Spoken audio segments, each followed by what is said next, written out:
we bullied a drow. Was it a drow or a mind flayer? It was a drow.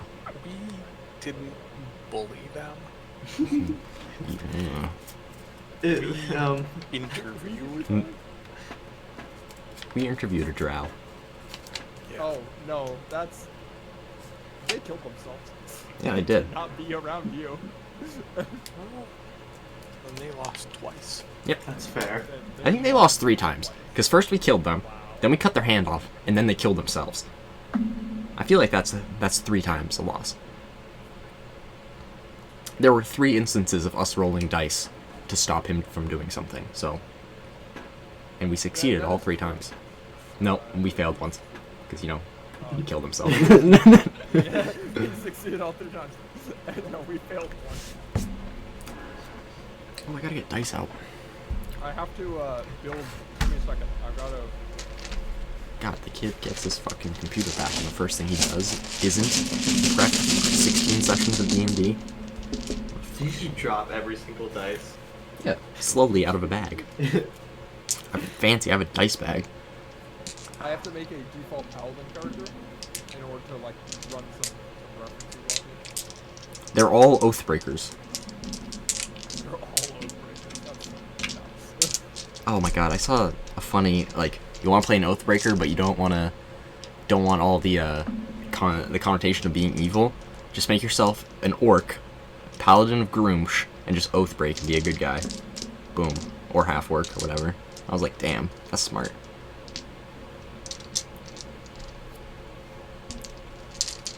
It's like, there's not a lot of ways to, like, Oathbreak while, you know, being a somewhat decent dude. Unless you somehow were an undecent dude to begin with. Yeah. Unless you take an undecent oath. That implies that at some point you were undecent, because no one decent takes an undecent oath, Mark. Unless you were What if tricked you were into it. forced? Dental plan. That's a good question. Standard rate for these boys. I feel like being forced into an oath would be like, for me, I think that's a stretch. Of all the things in D&D that I'm okay with, I think being forced into an oath is the stretch.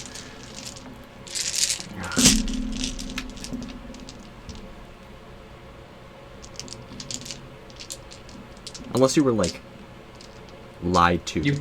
I couldn't... Or you Bound purposely by your take, oath. Go ahead. you purposely take the oath so you can break it. Break it. Yeah. You just get super metagaming. So what brings you here to this, you know, Clarence's school of paladin holiness, whatnot?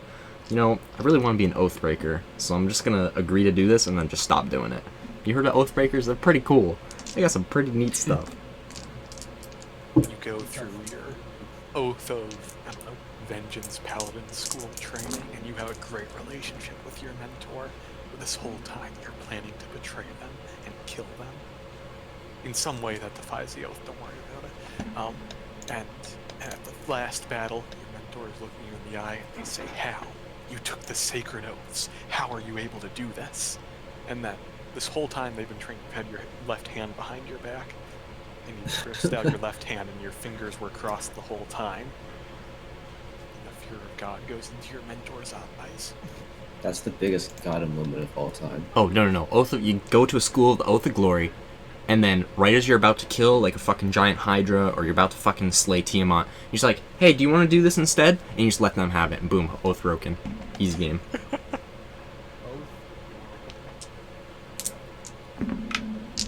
Oh, they don't actually have to. You don't have to attune to things. Oh my. This fool, he's making real PCs. What an He idiot. He will suffer. Oh no, these are just like I need references for like their to hit and how much damage they do. Nathaniel, literally just pull numbers out of your ass, and boom, there you go. That's what I'm doing. I'm pulling numbers out of my ass. You're putting But them in. they're registered numbers. Putting a lot of work to get him in your ass in the first place. That's what fuck up word. You know, Not a word. it's honestly easier to work your way down than to work your way up, Nathaniel. I'm just saying. Takes a little longer though. It does. Oh my god, I hate all of you. Okay. But you know, right out of the gate, you know. What was that? We were all resting up, right? Yep. And nothing bad will ever happen to us. The end. Yeah. Nothing bad has ever happened. Get those mage armor spell slots back. Mage armor. Mage armor. Do you know that old school D20s were just labeled 1 to 10, and you had to color one set of the 1 to 10 to be 11 to 12, just because they didn't want to make a separate die for a D10? God, I love it. God That forbid is- you use a real D20 and just divide by 2. That's pretty fun. I'm not gonna lie. I think. Ooh, Sutao, you're gonna hate me. Oh. These rogues are better than you. Snap. At sneaking? I think one specific skill. But are they smarter? No, they're not. They have an intelligence of 10. They have an intelligence of 3. What's Are you Chonk's? sure they're better at me than sneaking? I mean, probably they have expertise, yeah. I don't What's- think they're technically better. What's Chonk's like base intelligence? 6. Not bad. His Not intelligence bad. goes up by 10. It's pretty good. It's really good. Freaking good. I'm a whole other person. Smarter. Imagine more than doubling your intelligence just by putting on glasses. I only Kinda increase crazy. mine by 2/3. Mark, do you get smarter when you put on the glasses? Oh yeah, because I can see. Does that make you more wise? They're glasses of wisdom. Hey, you know, you try and like, you know, calculate derivatives or whatever when you can't see the numbers. We'll just have someone read them Pretty to you. freaking dumb. Didn't we level up? Alright. Am I crazy? No, you're on Okay.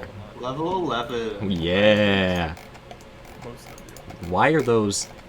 Why are the paladins animated armors? And why can I identify that those are animated Why do you armors? know it's animated armor? What the fuck is wrong with you? Oh god. What? Shut the fuck up. How do you recognize that token on fucking item? I didn't even have to zoom in. I just looked at it. I was like, oh yeah, those are animated armors. I mean, I can't see them, so I don't know if I'd recognize them, but. I Move assume like I 5 would. feet to your right. Mark just right there. No, you okay? You don't understand. And then move back. Oh no. He Does like, it- I "Oh, don't there's- have enough. I don't have enough vision. You It don't doesn't- understand. I have a light source coming from me. You can't see them? you No, are- you don't have a light source. You have you're admitting you have vision. Can you make it I so have that- my sword. I Oh, think can it's adjust that. I mean, you uh haven't been sleeping with it on, presumably. you can go Probably not, but- bright light radius. I assume there's probably going to be a torty. 20. We're going to pull the torch out of the bag. Yeah, those are animated arms. Yeah, those are animated armors. We'll say always correct. And confirmed. Maybe one of the more run monsters I've ever run. You say you run those often, no, Mark? These guys were. I bust out the animated armor for a lot of things. Oh god, hold on. Which Why is funny, not? 'cause I've never run one of these campaigns. You didn't go with my favorite monster visual? Give me a second. Let me see if I can remember which one it is. No, it's not. Duster. Duster. Yes. My favorite monster token icon or whatever. The Master Thief. Oh, yes. Yes. Oh, what is this? I used this icon in I can't see it because I don't have those. oh, here, We'll just copy the image. The Master Thief. No one's ever seen his face. Oh, it's just. It's- Oh, it's just a magnifying glass. Let's see. Currently we have 4 players. But with the paladins and the bumped up to 8. You guys are all level 9. 19. Oh, 9. Indeed. In Roman numerals, that is 19. Yeah. It just wants me to... Oh god, that's wait, is that a real thing? Yeah. So sorry, boys. I had work the past week. Oh, absolutely, we're doing that. Okay. And then we'll throw in some.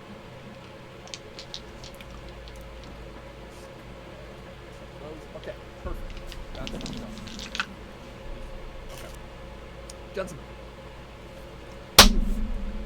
You awake from a rather restful night, knowing that you're protected by your beautifully drawn dome. It is beautiful. I don't know why you was not zombie. And also Jorva should come back. Jorva's right I there. don't know where Jorva is. She's right there.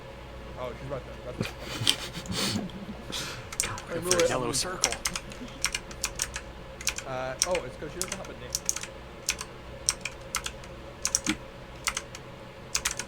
There we go. So, you awaken to the sound of the cave because there are no birds chirping because you're in the underground. Underground birds. It looks like the paladins and the rogues have set up some campfires around the area as well. Other than this, other than the light illuminated by the campfires, you actually can't see. It's just pitch darkness all around. Which I think should be represented by this. Token vision, fog vision. Yeah. What would you like to do? The day is yours. Oh, the day is ours. Mage armor. Okay. Everyone start your timers. Touch the orb. Set a marker. 8 hours later. We need to plan for a heist. We need to look at this city before we get going on how to heist it. I would agree. Whoa, he's loud. Nathaniel's quiet. He is loud. Brain damage low. Which direction is the city? I'm just having a hard time visualizing. So. The paladins and rogues said it's about 20 miles. So that way. 10, about 10 miles. We came up that way. That means the manta rays are that way.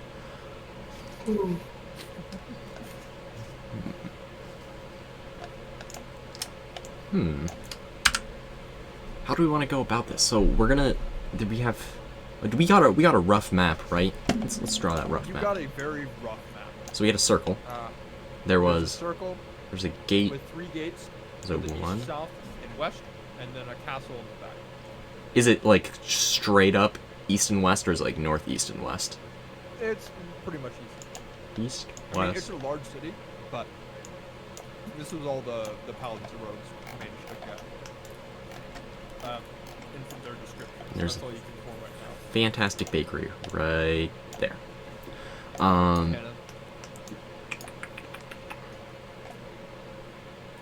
So we're theoretically right here. Fuck. They assaulted. Just keep moving, get closer, and let's see what we see. Yes. Yes. Yes, we do. Do we want to? Is the terrain like? I'm having a hard time visualizing roughly what our terrain has been like because we were on that bridge for so long. Has yeah, it so like? you were on the bridge for a long time, and it was mostly gravel texture. Yeah, yeah, but like we're off that bridge now. So are we in like tunnels or are we in like big voluminous underground caves? It is an underground cave in the sense that the ground is gravel. There are pillars every couple 100 feet, every probably 1,000 feet or so, randomly placed just stalactites that stretch up into the fog of the ceiling. But you cannot see the ceiling. And Chad flew up there and he couldn't see it. So it's a cavern, not a tunnel. It's a cavern. Okay. It's wide open, and you guys are in you're camping in a bit of a defensible position, I guess, with these like natural barriers formed of the dark. Yeah. You guys are camping on top, and there's like holes. But most of the terrain, other than this, is honestly pretty smooth, and it's more like a gravel plains, kind of like Utah sand desert. Do we talking to the paladins and the rogues, did they survey around the city at all? Did they find? No. Okay. It sounded like they attempted to infiltrate it and were caught doing so. So They didn't get much farther than the infiltration. I'm thinking we go something like this around, come from like the west wall, but not like at the west wall, but like that, and kind of take a peek at what we're looking at, see if there's anything in this area. It seems prudent. Okay. And would you gentlemen like to bring along the paladins that rode? I think we should bring the two main gentlemen who are forbidden love. You know what I'm saying? All right. Oh, where's my notebook? I should probably What were open you it. saying, Sutel? if we're just going for information, Mhm. not like going for any combat purposes. I forgot to write their why name. would you bring paladins? My thought is we bring just John and the other one had a weird name. I think we. The other one, yeah. I Oh. wrote it down somewhere and I can't find it. It is. It's in Jeopardy. Write it that. Because they were properly labeled, so we didn't need to write them down. So, Yeah, no, they were there. what is it? My thought is that Talent. bring someone who's been in the area a little bit longer than us, so like we actually know where the city is. Yeah. Okay. Presumably people who make cities underground don't need light to see, but is there any light coming from the city? Do we know? The Talent. rogues and paladins would describe it as lit. Lit. Okay. Um, And but they're not partying right nonstop. now. I mean, you can't see it from Mhm. the That's why we can't see the stars, all the light pollution. Goddamn light pollution. God, wouldn't it be funny if we're just not even underground anymore? It's just really dark outside. While we were down for a little while, the sun blew up. Yeah, that's what Storm was doing. This is just a massive trick to get us to assault Waterdeep for them. That's what this is. We're secretly working for the Zenitarium again. God damn it, it's full circle. Okay. Well, let's move on down the road. Okay. We're on the so we're gonna move road on down the again. and bringing John and Helen. Yes. Yeah. Dude, I'm hyped to make this stealth check. With disadvantage. Actually, since we're in dark light, doesn't that mean we have advantage on hiding and stealth checks? Or is it the other way around, where they have disadvantage on seeing us? But we're underground, It's isn't not it? seeing us. God damn it. Yeah. Son of a Unless they bitch! are good at seeing. Oh, Turns out, things that live underground don't need a light to see. Who would have guessed? that It's is just dark important. vision. They still have disadvantage on perception checks in darkness. I feel like monsters should have different dark vision. That's what The deep lore superior copy? vision's for. Hey! Deep lore copy. We're deleting that. And Oh. getting rid of everyone except for Mr. John Talon. Dump it. Everyone's dead. You guys are gonna be over here. Is Uznab is that bright light? Is that his fucking sun sword? Dude, he Someone actually... turn on the light. I can't see. Yeah, I can see either. What emission is Uznab emitting? Is it 60 feet, Uznab? I What's think his it's sword? 40. Let me check. Isn't it 2020? Oh, Yeah, we'll put 2040, then I'll sorry. take the continual flame torch. Out of the Yes, bag! The shun sword. Okay. Perfect. Dude, I forgot to open up the ledger. You're going to Always waste the ledger. light. Like 30, I can set it so it's 30 feet each if I wanted to. Alright, well that's what I said it as, unless you're specifying you want it set differently. It's Did not mean to do 30. that. Okay. So what's What the... is the marching order for you gentlemen? Uh, You are moving up, I have a scouting around the area. metagame question. What are we doing with Chad? Are we keeping Chad with us, or is our good friend Chad... I'll run Chad as an NPC. Chad's an NPC. God, yeah. Okay. So, if we're doing Just Marcher... send Chad in alone. Yeah. Because you definitely wouldn't kill John's character when you're around, especially when the decisions about John's character are made by us. No. It's like, no, I definitely would kill you. Man knew about this for a week and didn't tell me. We're, Character dies or dies. we're traveling that way, right? Yeah, yeah, you're traveling. Okay. You're still going around. All We'll right. say this is about 10 to 15 minutes in journey. Set your marching order. I'll Guys, be in the middle. So how about we all just move ourselves out and then we can place ourselves in. What direction are we? Here, we'll make a global elimination. You're going to the top right. Top right. Okay. Starting from the bottom left.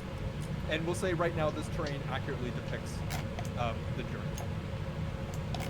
Because these cliffs are about 30-foot drops. 30-foot drops. Okay. Into the lower region. Then I'm gonna fucking plot myself. I don't know how we're doing because Chunk isn't moving, so minus 30. Yeah, I can't Here. move my character.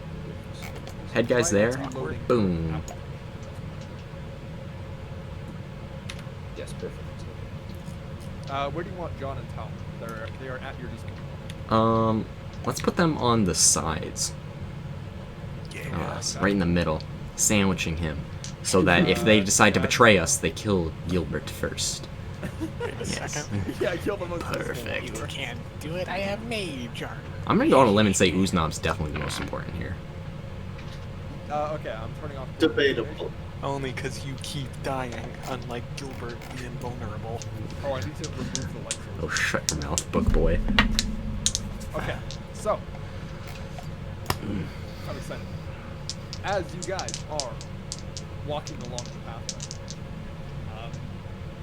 you've traveled in the Underdark for some time now, but it never grows new. That's the big thing, right? It's always dark and gloomy. You never feel like comfortable where you are. You always feel like you're one step away from just bad things happening all the time. And give me a second. I have to set this creature aside. Oh no. Oh no! Draco Lich. That's a big one. Okay, we'll do that one. Biggin. Lich. And then it has how many hit points? Ooh, that's a big number. Nathaniel, are you aware our campfires are still there? No, I should have deleted them. If they aren't deleted, Is that just me? No, they're there. It looks like Mickey Mouse. The Mickey Mouse You Clubhouse. get copyright stricken. Oh no, the fog exploration is explored, but you guys haven't actually seen, or there's no Okay. light sources there. I'll turn off fog exploration, and that should fix it. There you go. Oh, that did fix it. Yeah, no, the light sources aren't there. So, it never gets old, and not in like a good way, of like never getting old, like a really bad way of never getting old. And about probably let's say half an hour into this walk, and you're going along the ways, and so it's probably a nice 10-mile, 15-mile journey to go like skirt around the edge of the city. And about we'll say an hour, 3 or 4 miles into this journey, you guys feel something in the ground. A very, very subtle, just kind of. It's like a very distant rumble. Oh boy. I think our worm is back. Ah, fuck. Or is it the different worm? Who knows? Let's find out. And as you continue forward, we'll move the party like this. You walk forward another 10 or 15 seconds, and then you hear.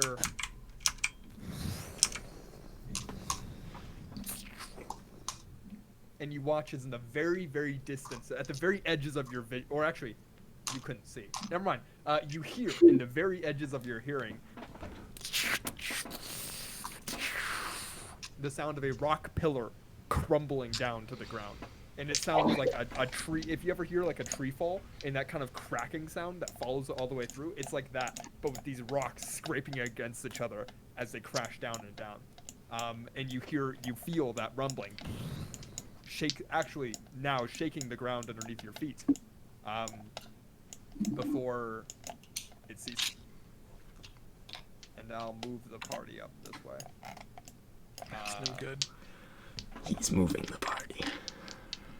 Remember, if anything bad happens, we can blame him because he moved us. And unless anyone has anything to say, we're gonna keep moving forward. Yeah, let's just fucking keep going. When You we have- get somewhat close to where we think the city is, I think it'd be a good idea to start sneaking some of us. You Well, yeah. are right now 10 miles out. Miles out. Never mind that. Can't even see it. Looking around, Yeah. I don't see the origin of the shaky shakes. Make a perception check. With disadvantage since you're looking out into the darkness. Do I have advantage because I have tremor sense? Do you have tremor sense? No, I Okay. don't have tremor sense. Well, there you go. That is a 9. A 9?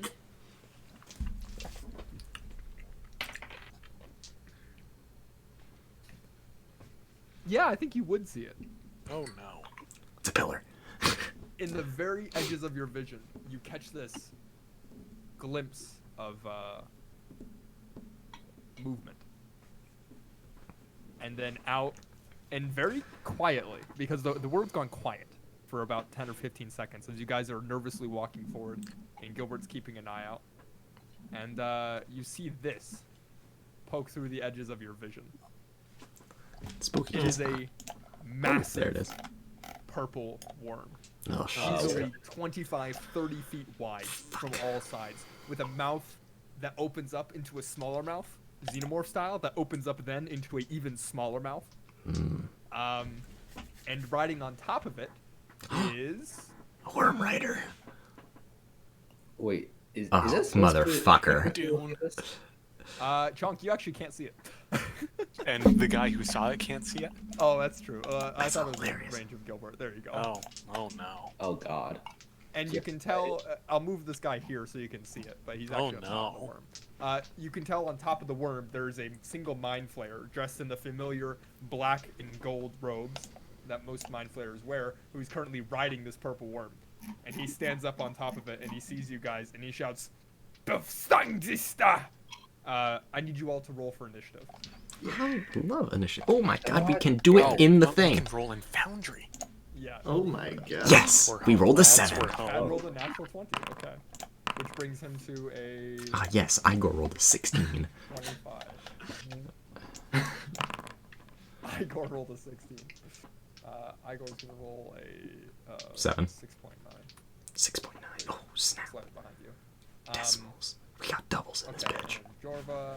Oh, and Chad. Tal. The one time John's not here, his character rolls a nat 20 in initiative. It's true. Pretty great.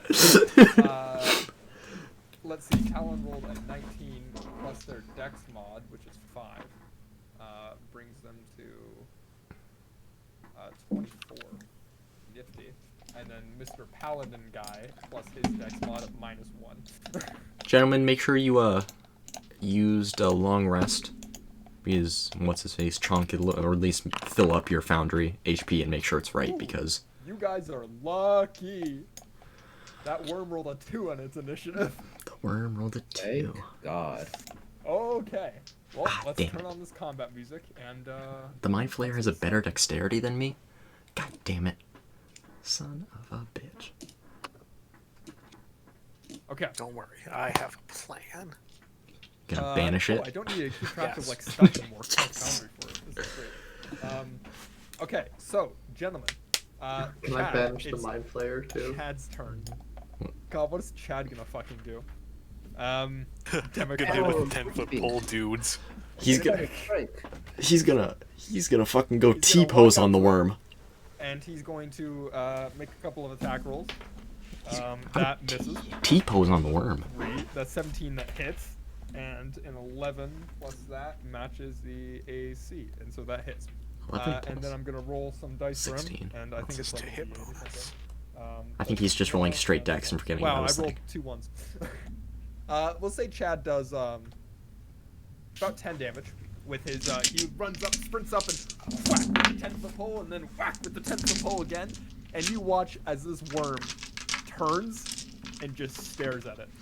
And it's going to use one of its legendary actions. Legendary Making actions. a bite attack against Chad. Legendary worms. Ooh, shit! It rolled terribly though.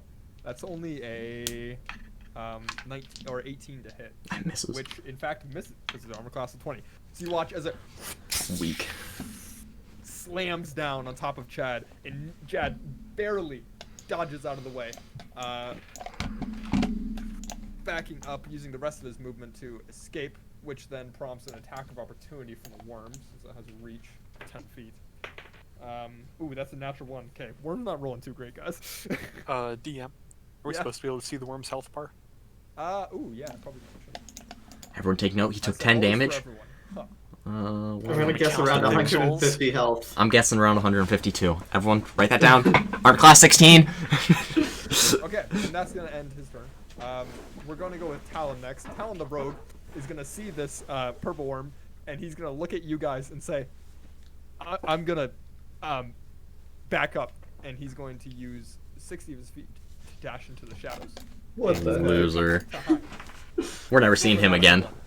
Motherfucker. Where is he? He can't hide from us. Where is he? Brings us Turn to Gilbert. John. You're too good for him. Your turn. Well, Banish. I think I'm going to.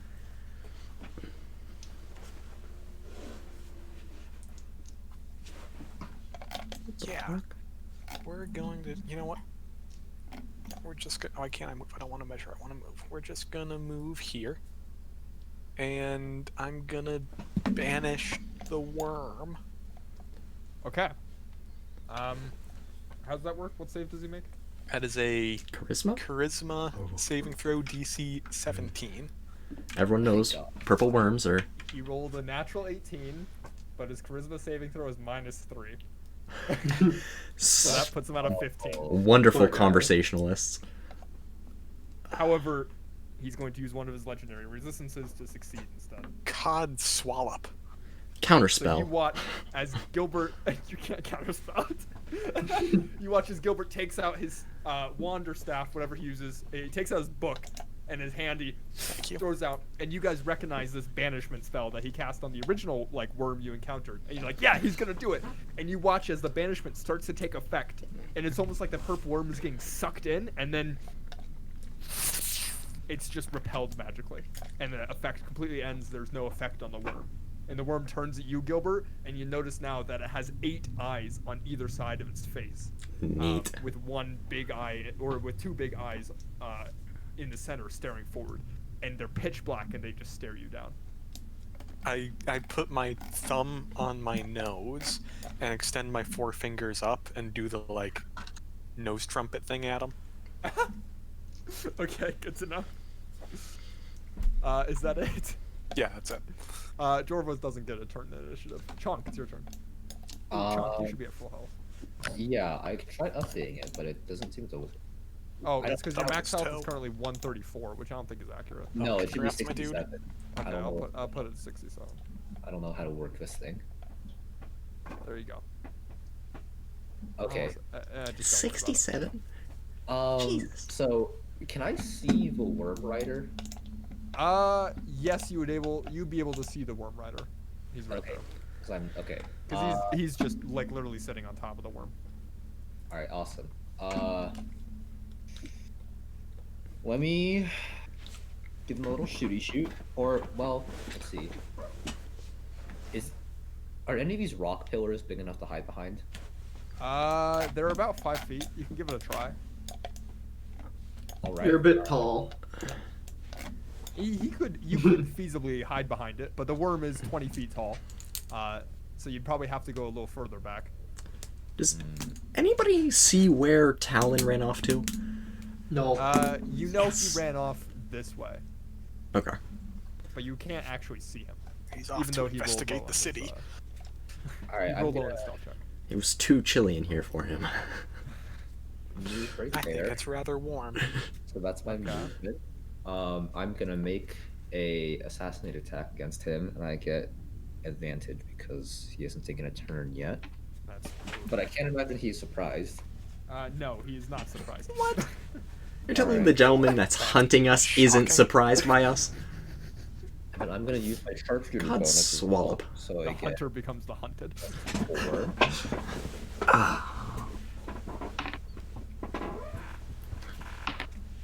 Does a oh shit? Does a 12 hit? 12 does not hit, unfortunately. All right. As you fire an arrow off, and the Mind Flayer sees it coming, and because of the movement of the worm is so strange and erratic, you just barely manage to miss as the Mind Flayer, as it scrapes off the breastplate the Mind Flayer is wearing underneath their cloak. You just barely managed to miss. Love it. You did it. 15. Yeah, that's. Well, I guess I can't hide. I'm in plain sight of him. You are. I mean, you could try. You have 5 feet of movement left, I think. Don't you have like stone camouflage? No, that's for Neplin. Oh, right. My speed is 30. Wait, I'm gonna move right here. I'm gonna try to hide. I don't think it'll go too well. Roll me a stealth check. You know, just see what's happening. 16. 16. Okay.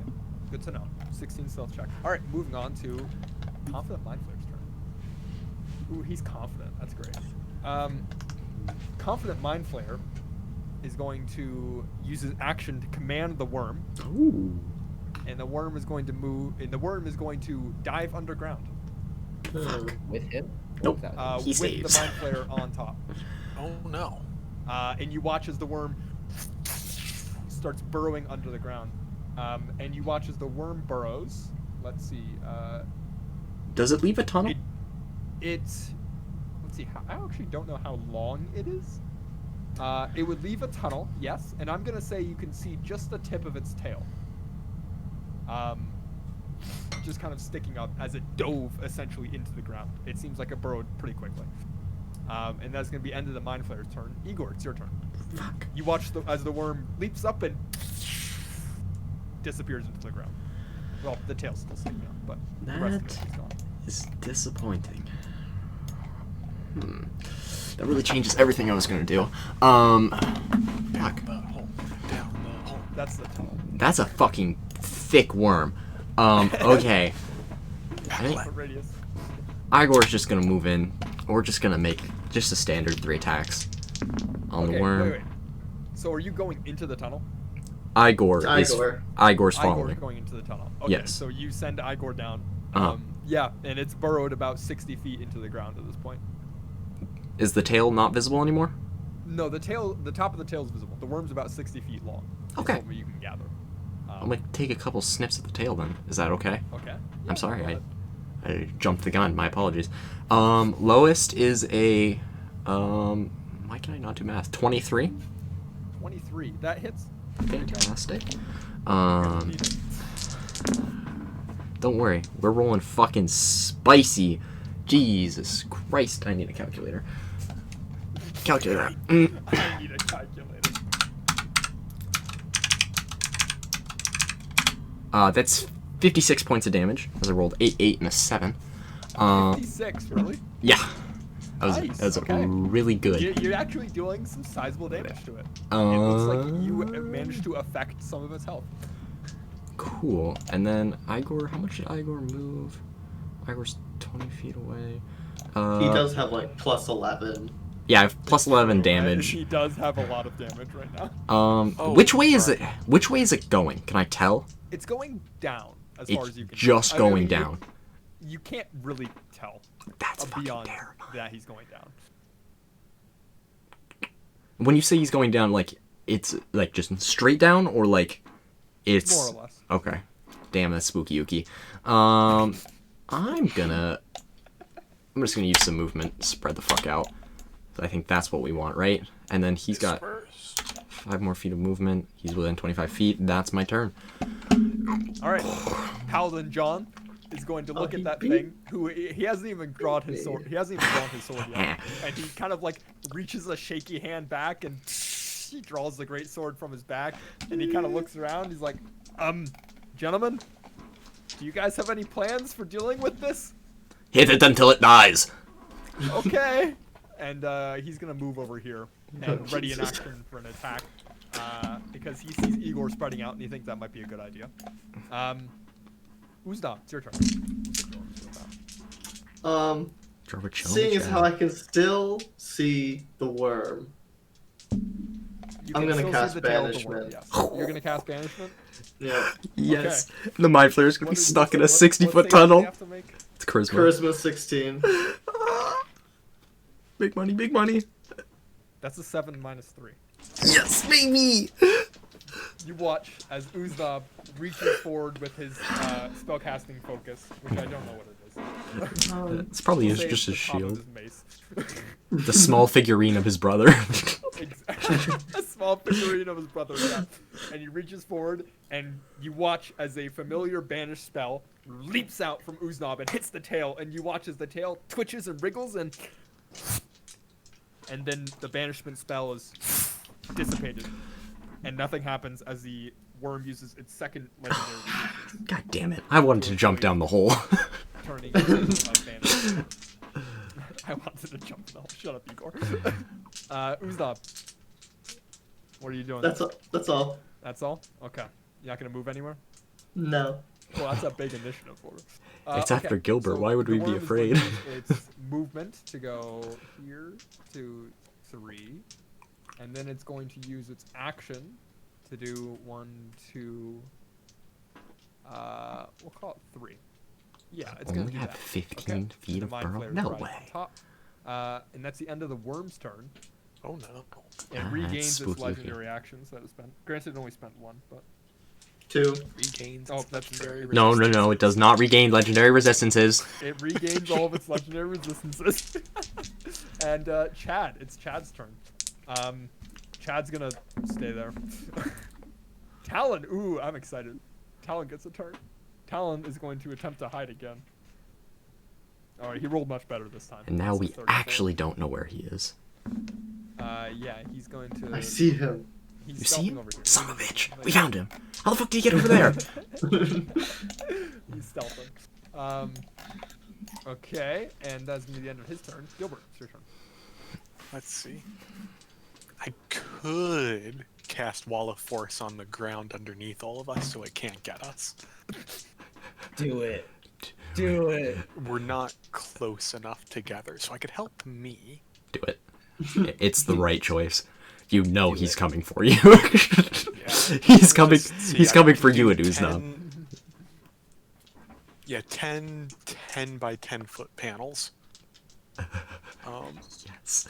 Let's see, each panel must be contiguous with another panel. The wall is a quarter-inch thick. It lasts for the duration. If the wall cuts through a creature's space when it appears, the creature is pushed to one side of the wall. Oh, it doesn't just split them in half. That's lame. Nope. And I get to pick which side they end up on.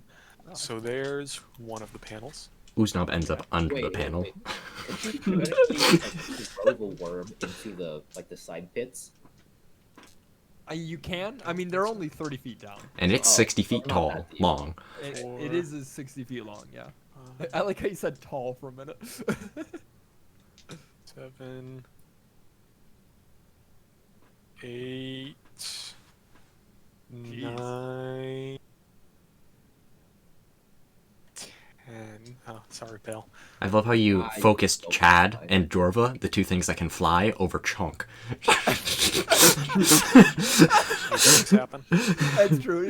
I would say Chad is probably a good 30 feet in the Oh, air God. after seeing it, go down. That's what he spent his turn doing, and Jorva would join him. I'm helping Jordan. Oh, well, if that's the case. And they would be flying. Ian brings up a good point. That's fucking hilarious. Hell yeah. All right. Okay. And how long does that last for, Mark? Ever. That is up to 10 minutes. It is concentration now. After Until- 10 minutes, concentration. And what happens if a creature is bigger than the panels? You tell me. Granted, Okay, these we'll are fig- contiguous panels, like they're connected. Oh yeah, I see what you mean. Okay, we'll keep that in mind. Chunk, it's your turn. I'm The worm gonna has disappeared. attempt to hide again. Okay, roll me a stealth. Better roll. That's a 15. That's not better. Is it a 15 plus anything? No, it's just straight 15. Oh, it's a pep to hands. Big prep hands. Are you Five. doing anything else? You can hold an action if you wanted to. Yeah, I'm gonna hold an action until he pops back up. And you're gonna shoot him. Yes. Okay, good to know. Mind Flayer. Shoot the Mind Flayer. Okay, good to Yeah. know. Mind Flayer's turn. He's going to command the worm to move upwards. And you watch as the ground Spooky. starts shaking again. And around this area, that's not what I want. I want this. Why wouldn't it let me freehand draw? What's wrong with you, game? Around this area, you watch as the ground starts shaking and kind of tumbling, like if you watch like the top of a milkshake going into like a blender or whatever, and a worm bursts out and is suddenly stopped as it slams into these 4 panels on top of it. Does it take damage? That's It scary. will take damage. Yes. It takes some it takes some fall damage. It takes 7 points of damage. I'm just looking down and there's just like a big worm mouth. Yeah, so it's here. It's like you're on one of those boats with the glass bottom. Yeah, There's just a that. freaking kraken underneath. Above the glass bottom, as it boom and slams into the panels, but does not actually rise up. And the Mind Flayer, who's on top of it, who you guys can barely see, Chunk wouldn't be able to see him because the Mind Flayer is still underground, along with the worm. Actually, worm's Yeah, still and underground. actually, no one will be able to hit these two. Yeah, John can't even. Paladin can't hit it because Paladin doesn't have reach. Mind Flayer sees this panel of force and recognizes it as a wall force spell because Mind Flayers know that spell. And Mind Flayer is going to cast Dispel Magic. Thought it already used its Okay, action. it casts it.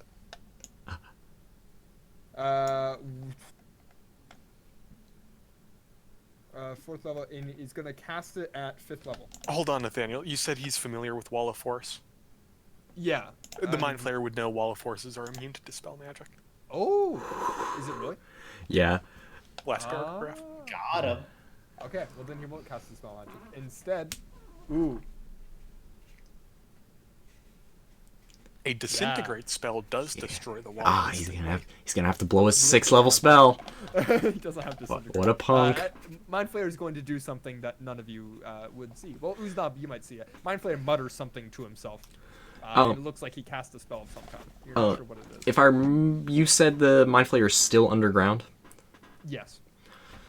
That's a damn fucking He's on shame. top of the worm, essentially. Well, you can you can reach down underneath the panels, like around. It would Oh, be the like panels. here, on top of the worm. This is just for demonstration purposes. Igor. Is there exposed worm right now? I'm just No, I mean you could go down into the hole, but I would say the worm's about 5 feet underneath the ground, and it opened up a hole, which is the blue marker, but it's not actually emerged. So if I was, say, right there, actually, hold on, go 30 feet back. Can I get over here? If I was over here, would I be able to strike down at the worm from under the side? Yeah, or you could jump down, especially because like standing on the worm is not an impossible task. It's pretty big. Yeah, I definitely want to stand on the worm's mouth. That quickly. I'm gonna make another 3 attacks. Okay, make some attacks. Oh god, that's not as good as the first time. Los is a 22. Lowest is a 22. Yeah, that hits.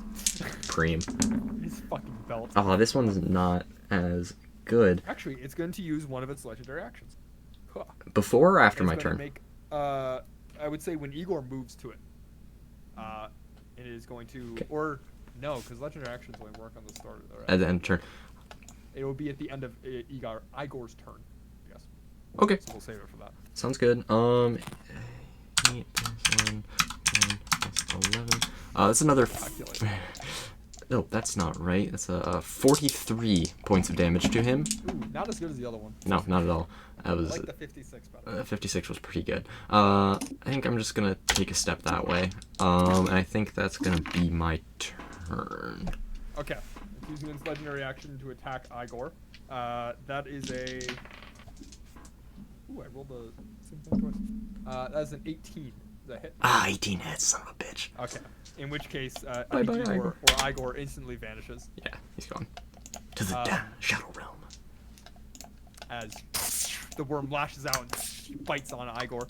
As the end of Igor's turn, John's turn, John is going to stay on his wall of force and he's going to move like over here, and so he can kind of like glass boat it and peek over at it and just look at you, Igor and Eisnob, or Igor and Eisnob, Igor and Uznab, and be like, are we actually fighting this thing? And that's We're gonna be the end of his well turn. past that. Uznab, it's your turn. We are well past I- not fighting it. Wait, does Spirit Guardians like go into the ground? Spirit Guardians is just Probably. a radius. It's just if Right, you're so that- within X amount of feet. Yeah. So it would hit. It goes up into the air, so I'd imagine it goes down to the ground. Yeah, it does. Hell yeah. I feel like this thing would have good constitution. Win. If I've not had many conversations with purple worms, but I don't think their charisma's that good. Just an idea. Throwing it out there. Throwing the ideas Yeah, around. but Management reactions. again, see what happens. Screw it. I'll cast Spirit Guardians. Yeah, he said the line. He said Alright, the what's that? line. Is that wisdom saving throw? Wisdom 16. Wisdom 16. Well, that's a 16, but their wisdom's -1. Rip. Sounds good to me. Oh no, they have +4 wisdom saves. Never mind. God, that's proficiency in okay. wisdom saving throws.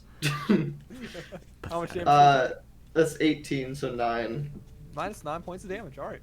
The spiritual vision. Oh, you're not dead. That's fine.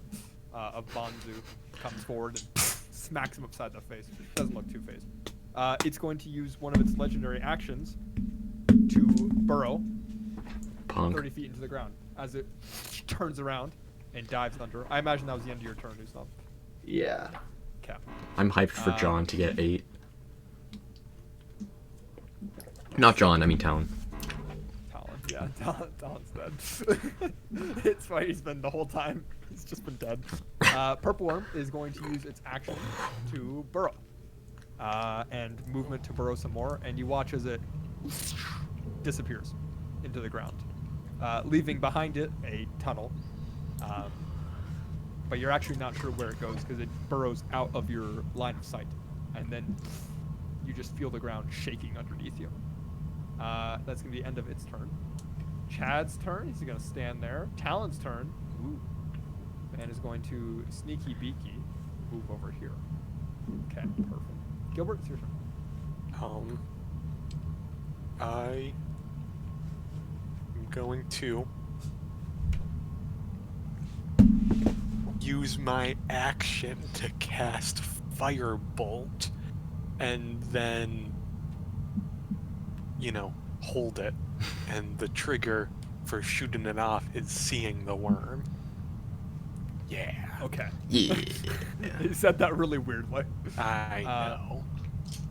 Worm is going to use one of its legendary actions, to regain them all at the start of its turn, to burrow some more, as you all feel the ground shake dramatically. It's going to be the end of its turn, or end of its legendary action. Chonk, it's your turn. I'm try a stealth roll again.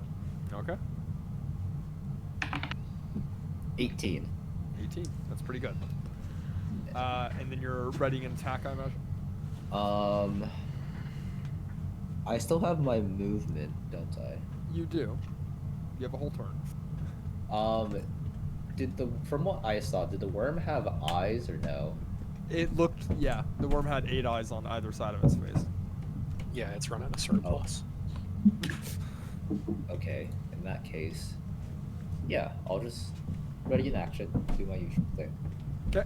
Mind Flayer is going to use its turn to cast the spell it started channeling last turn. Ooh. Um, Teleportation circle. okay, I'm going to need, Oh no. let's Jesus. see, it would be, I I'm going to need can't Chad, see Jorva, and Gilbert to make me dexterity saving throws. Oh God, who's rolling for Jorva? Okay.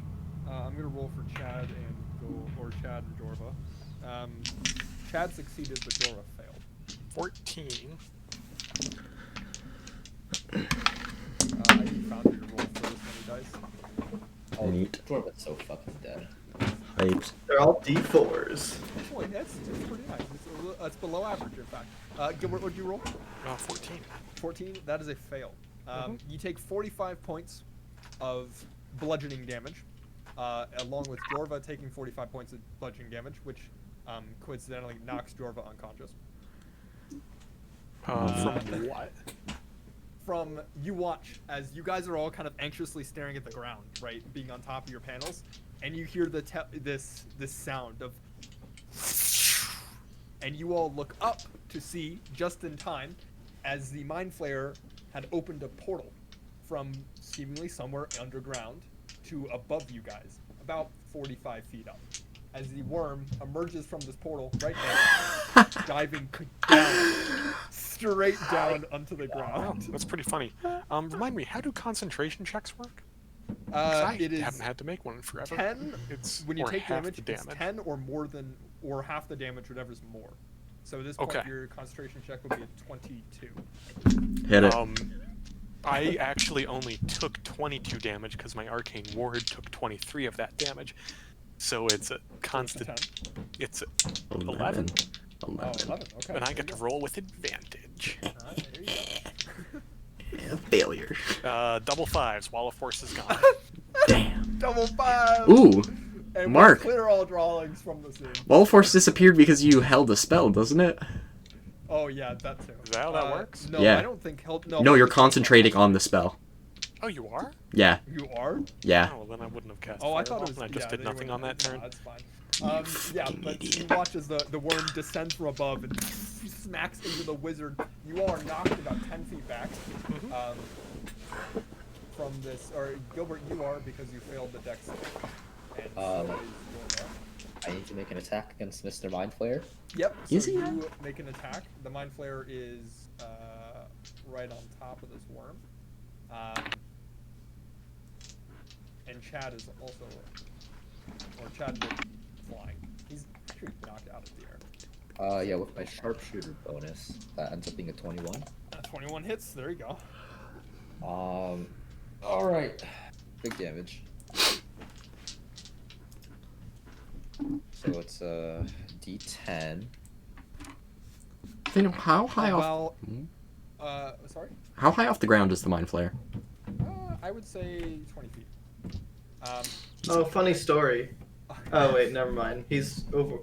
He's more than 15 feet away. He is. The While worm. Sutao is rolling dice, Worm is going to use its legendary action, because it occurs at the end of the Mind Flayer's turn, which is while Sutao shoots it, to make a bite attack against you, Uznab. That is a 22 to hit. Yeah. Okay.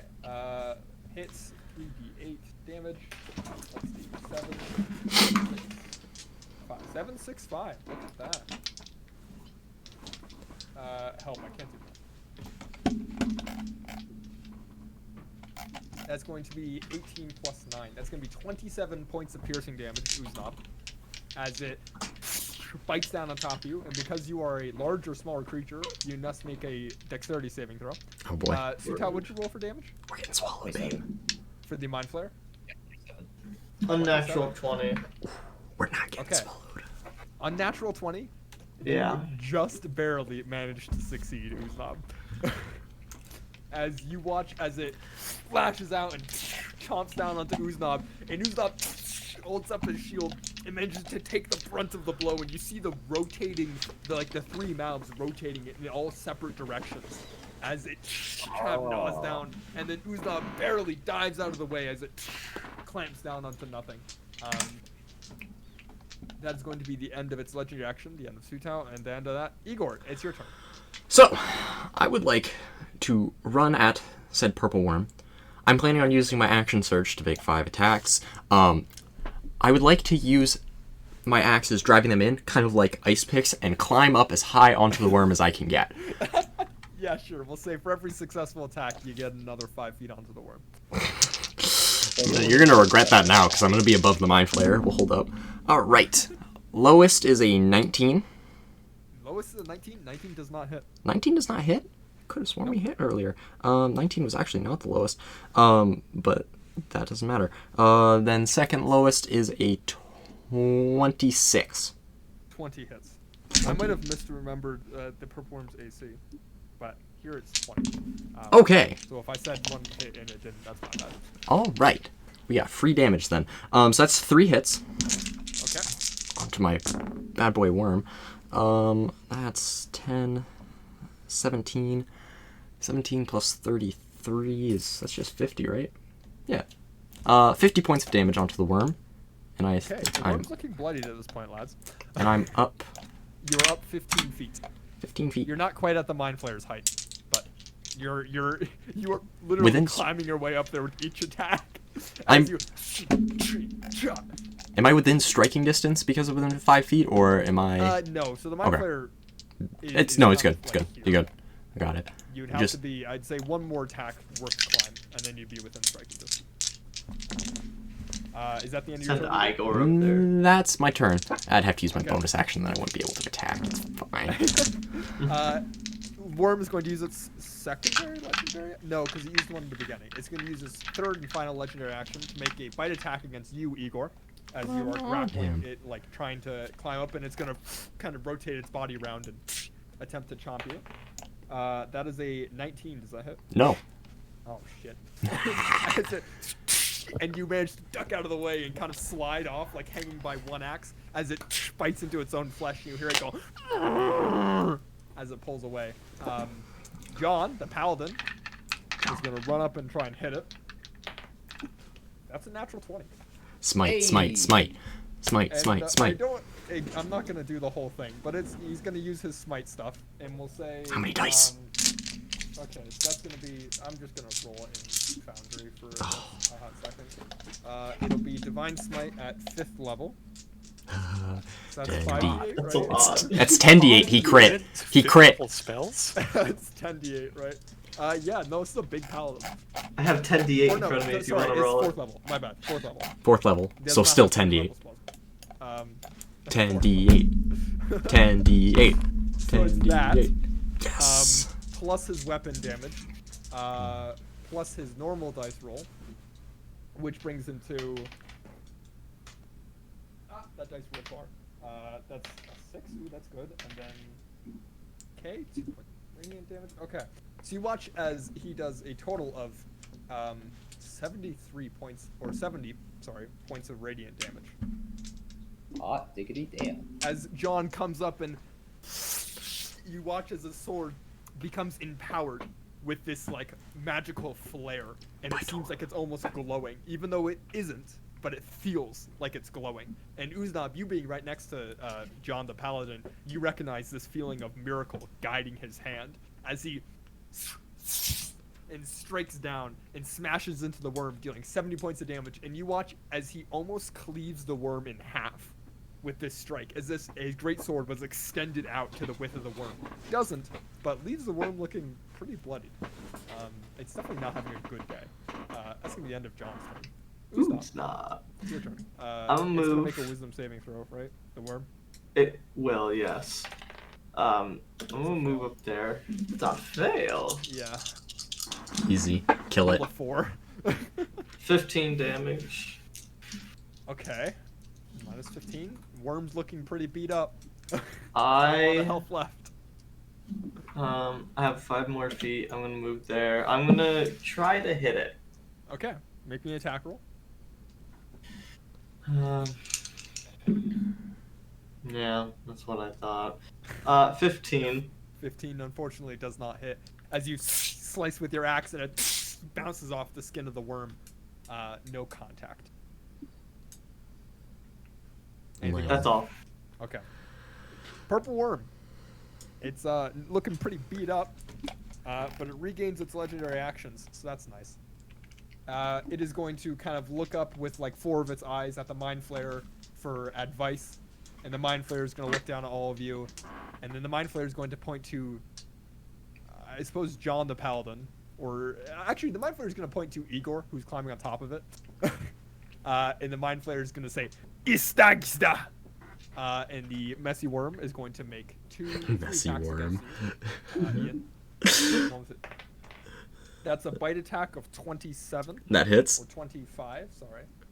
Okay. 25 so does you not hit. take, 3 plus the 6, 7, 8. Ooh, you're lucky. You take 17 points of damage, Easy. of piercing damage. And I need you to make me a dexterity saving throw. Dexterity saving throw. I'm horrible at those. I think you have to get a natural 20. I got a 9. Well, I have a -1. So, yeah, probably. So you watch as the worm turns and clamps down, and this time Igor tries the same trick, but the worm predicts it, and it just opens its mouth a little bit wider, and you watch as Igor is swallowed. Am I all the way Mouth inside? Clamps shut. Am I swallowed or like am I grappling? Is he like got me in his mouth? It is swallowing you at the moment. Preem. You are blinded and restrained. Neat. You have total cover against attacks and other effects outside the worm, and you take acid damage at the start of each of the worm's turn. Blinded. And restraint. So you're currently swallowed. 0. Let's see here. And then it was gonna make 3 attacks, but but Igor is swallowed, and so it's going to use its tail stinger to attack John, because that's the next closest person to do it. It's gonna roll 2 attacks. That's 18, which hits, and that's a 22, which also hits. What John kind hits. of crappy paladin is he? Sorry, he only has plate. Punk. Full plate worth 1,500 gold. My apologies. For both attacks, that'll be 36 points of damage, and oh shit, okay, and that amount of poison damage. Oh, okay. Because both attacks do 12d6 poison damage. So you watch as John Dies. falls unconscious. As he kind of like lifts up his sword and is like, yeah, I did something good, and then turns up and you watch as the worm, in a very kind of like a wasp almost motion, turns its stinger and stabs John in the chest, and John just drops to the ground, totally unconscious. Unconscious or dead? Unconscious. I'll make that saving throw. Cream. He's a named NPC, he gets to make them. Yes. Chad's turn. Chad's gonna make a couple of attacks against the thing. That hits. That doesn't. That hits. Dealing a total of 3, 9, 14, we'll say 20 points of damage to the worm. Talon. Big damage, Talon. Let's go, Talon. You gonna do something? He does have an ally within 5 feet. It's going to see the worm is hurting, and it's going to see that it knocked out John. He's going to reveal himself. Over His here. lover. And shoot John twice. And he's going to dash 50 feet. John, what the fuck was Talon doing over there? You don't know. And he's going to make an attack or 2. No, I think it's only 1 attack. Could have sworn. No, they did have Pepper it. hands. And he misses. He Fucking rolls a loser. 19. Loser. As he runs up and and the dagger just kind of bounces off the skin of the worm with no effect. Gilbert, it's your turn. Our named NPCs are Looking gonna like very die. beat up. Actually, sorry. At the end of Talon's turn, the worm's going to make use a legendary action to make an attack against Talon. Chad has Sentinel. That's only a. That's true. Chad has Sentinel. Chad misses. Punk. Rolled a 4, but it's okay because the worm rolled a 4 too, so it also misses. Because yeah, 4 plus 9 is 13. All right, Gilbert, it's your turn. So, do I fireball it or turn into a T-Rex? I feel like I'm being swallowed, and that doesn't matter. In my opinion, at this point, doesn't matter. I'm gonna be all right. Igor. Because I probably can't banish it, 'cause it's probably not going to work again. But then if I try to banish, Uznab can try to banish later. So yeah, that's what we're going. Well, how's the worm looking? Pretty beat up. It's looking like it's not. I would not say on death's door, but it looks like it doesn't need much to kill him. Igor did a number on it all 3 Okay. times. So I am away from it. That's no good.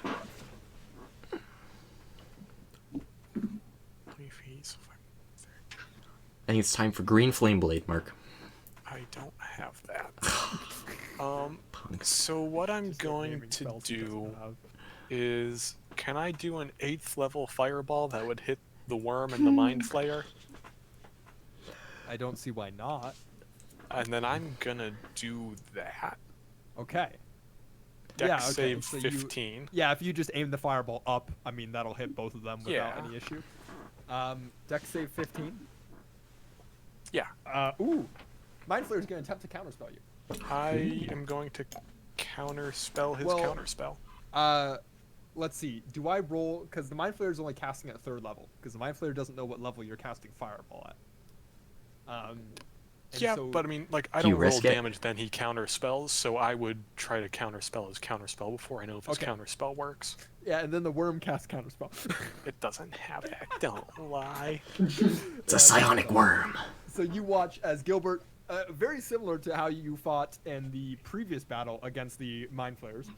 Gilbert reaches out his book and casts a spell, and the fireball goes out. And as it's going out, the Mind Flayer reaches out its tentacle arms and sends out a counterspell. And you watch as Gilbert, as seemingly prepared for this, fires off the counterspell and it intercepts the counterspell in midair.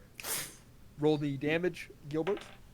Well, that was all a cunning ploy to get 6 HP back in my arcane ward. So both of them fail because that's Both a of them 14 fail? natural one. Heck yeah. Okay, so that's 41 fire damage. Okay. Is Mind Flayer alive? Ha, Mind Flayer's alive. 3 HP babies. Gilbert, how do you want to burn the worm alive? With fire. I kind of just want the fireball to go off like right near its head.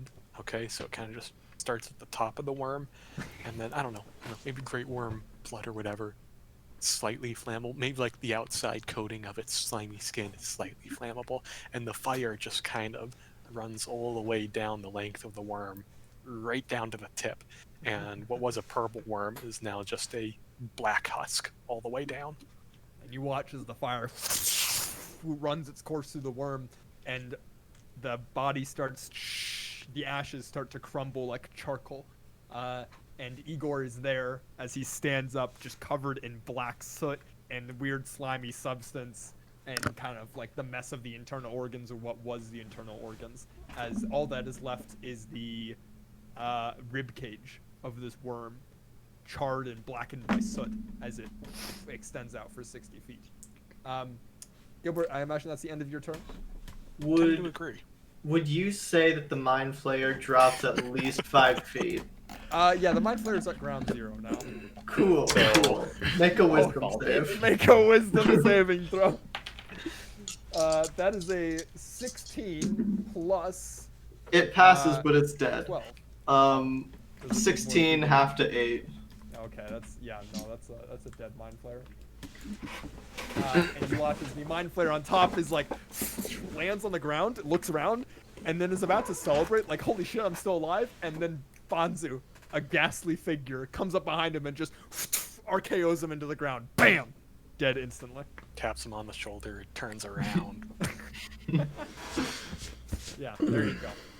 And that concludes combat, my friends. Oh, what's Alright, good let fun. the looting begin.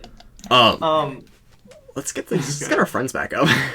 I desperately need to go to the bathroom, make sure people don't die. Okay, sounds good. Talon rushes over to John and pours a health potion down his throat. Yes. Fuck your resources, not our resources. And you're dead. It's all fun and games until they die, and then you're like, where's my paladin with divine smite? Huh? God, we don't need divine smite. Who's not, what are you doing? First level cure wounds. God, is that really how little you care about Jorva? Yeah. We put 300 diamond, the old piece of diamonds into her, but she gets a first level cure wounds. Preem, love it, great. There you go. As you reach over and heal Jorva, and Chad comes over with you and is like, oh yeah, dude, thanks for that. Yeah. What about the loot?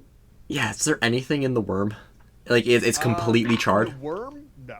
The worm Mind has been burnt to a crisp. Like- The Mind Flayer might have something though. Is the Kinda worm's stinger still there, or did it get charred off? No, Worm Stinger got vaporized. It's the poison in the Worm Stinger is particularly flammable, is what you discovered. And it does run through all of their body system. I'm just gonna kind of fucking just kick the fucking dust, and there's nothing fucking worth keeping at this point. I'm gonna hack off a couple vertebrae and just make myself like I don't know, like a backpack I will rack say, out so- of rib So cage. these vertebrae, Mm-hmm. the part of the rib cage, the ribs themselves, they're about 15 feet tall. 15 about feet 5 tall. feet wide. Okay. Because they were supporting the inside of a 20-foot wide worm. This is the thing I've always been confused about purple worms. Is the worm 20 feet wide, or is it just like coiled up when it's on the Rules ground, as sir? written, it's not. It's 10 feet wide. Okay. But this worm in particular is 20 feet wide. All right. That was just something that always fucking confused me about like Yeah, the gargantuan size creatures represents sometimes. it coiled up. Is anyone investigating the Mind Flayer? No. Going once, Yes. going twice. I think Gilbert? Should. All right. Yes, I am. Gilbert, roll me an investigation check as you go to investigate what the Mind Flayer has. Investigate the which one? Mind Flayer. That's the only one you can. This Mind Flayer wasn't part of the Merchant Marines. I'm gonna roll for the magical item you find. 18. 18. It's wearing a belt. Yes. It's wearing a belt. What's the opposite of a belt? Suspenders. Pants are around its yeah, ankles. Pants. Yeah. I would say suspenders, but you know. All right. Mark, you find a cloak. The cloak that the Mind Flayer is wearing, while it is the very traditional, at this point, the black with gold trim, you'll notice that it kind of shimmers with this strange magical aura that you're not quite sure the meaning of. Yo, that's spooky. But- Y'all keep doing things. I'm gonna take 10 minutes and do a little identify. I'm trying to. Okay. Are there Sorry, 11 minutes. are there any reasonably sized bones left in this fucking thing? Like a tooth? Can I get a Reasonably tooth? sized, like a tooth? Yeah, there's teeth for you to grab. You Fuck can yeah, I'm gonna grab grab a couple teeth. I'm gonna grab a tooth. Some of the teeth, like the biggest teeth, are taller, are as tall as you. That's a But some of big-ass like the worm. once you get to like the third or the fourth mouth, Mhm. the teeth start getting handable. Mark, you cast Identify Yes. or Detect Magic. Identify. Identify. Mark, it is Displacer. that. Oh. Oh. Is it what I think it is, Mark? I hope it is. While you wear this cloak, it projects an illusion that makes you appear to be standing in a place near your actual location, causing any creature to have disadvantage on attack rolls against you. If you take damage, this property ceases to function until you start off your next turn. That's pretty cool. It's a cloak of displacement. Quick question, Mr. DM. Yes, Sujan. If I were to wear that and then fire an arrow, would I get surprised? No, because they wouldn't be surprised that you're shooting at them. It just says it projects an illusion that makes you appear to stand in a place near your actual location. So they're expecting the arrow to come from that location. God damn it. Yeah, and it doesn't say anything about granting advantage if you attack. It's just that people attacking you have disadvantage. It's not like projecting the illusion in a different square. It's just like projecting on the other side of the same square as you. So it's like Okay. they're not sure which is actually you. Doctor, you may have done this while I was relieving myself, but you're interested in poisons, yes? Yes, indeed. I am. You may want to look at the worm. Oh, you at this point you turn around, you see Igor just kicking in the dust that is the worm, looking for trophies. Is all the poison like flammable though? So isn't it? Oh, just- that's an exceedingly good point, Doctor. Yeah, no, there's nothing left of the poison if you wanted to grab any. It's pretty burnt up. But good to know that purple worms are in fact incredibly flammable from the inside. Note to Igor pulls out a little journal. No fire against purple worm. All right. Who wants the cloak? Preferably someone who gets hit a lot. My idea. Igor, I'm gonna throw something. I was gonna say give it to Chad. Yeah. Actually, 'Cause- yeah, that's not a bad idea. Yeah. Shout Chad He's out. got- Count was my vote. Yeah, I don't know how many attunement slots Chad has, but Does he I have don't any thi- magic items? I don't think he does. He's got the quarter staff. Wait, no, I think doesn't the 10-foot pole require attunement? It requires 2 attunement slots because it requires 4 attunement slots because It requires 1 attunement slot, the 10-foot pole. Okay. So he has 1 used. I'll put it down. Cloak of Displacement, right? But he's not gonna attune to it. He's just gonna wear it for style. Does he have to put it on backwards because he has wings? That's So the- actually, he A bib you know, of displacement. God, none of you have seen Railgun. That's so sad. Nope. There's a character in Railgun called Gunha, and his whole shtick is that he wears a normal zip-up jacket, but he just puts it on over like a cloak and doesn't put his hands through the sleeves and doesn't zip it up, and it just magically stays on his shoulders at all time. That's what I'm imagining Chad does, where it's like it shouldn't stay on, but it does. But It's he's kind of like a cape. But he can still use his wings. Those, Mike. Oh Well, yeah, god. 'cause it's, Hold on. it's Why is resting this? on top. This isn't the thing we have to worry about. It's a displacement cloak. It's an illusion to begin with. God. How could I be so naive? Fair enough. How could I be so naive? All right. Are we ready to keep going? Cause It looks like I'm feeling good, feeling right. Saturday when night. he's wearing it. I It's think just a kinda short floating rest above may be these in order. shoulders. Oh, just like that. Short rest. We need a short rest. I'm down. I'm game. At which Yeah. point, John kind of raises his hand and says, "Yeah, I'd like a short rest if it wouldn't bother you all." Second wind. 66 minutes. Yeah, 66 minutes. That Yes. sounds about right. I'll go cast alarm on myself 16. Why? so I can get God, I hate 12. you. I hate you. Oh god. I used my second wind, and I am 1 hit point short. I am not spending a hit die. Fuck it, I'm spending a hit die. Bad. Paladin's gonna short rest. One My hit heal. die. How Like, I can roll aerodynamic do you think great worm bones are? You trying to, like... Oh, you're gonna. Oh god, you're gonna try to turn these into arrows, aren't you? They're big. They're big and they're curved. They're 15 feet long. If you get the anterior rib, posterior rib, you they're could. not. They're shaped like teeth. They're not straight, and they're very wide. Building an arrow. I mean, you could make like an arrowhead out of them pretty easily. But What about his sternum? not Does it got a full. sternum? It's got a spine, about Spine. 5 feet wide. No sternum. That fucking sucks. Oh, and the paladin's gonna use some of its lay on hands pool. Oh, there's a Does it great have a like sh- a skull of some sort. Yeah, does it have a strong defined jaw?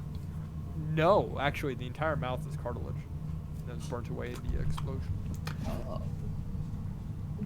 Okay, paladin's back up to full HP. Sweet. What spell slots have I expended?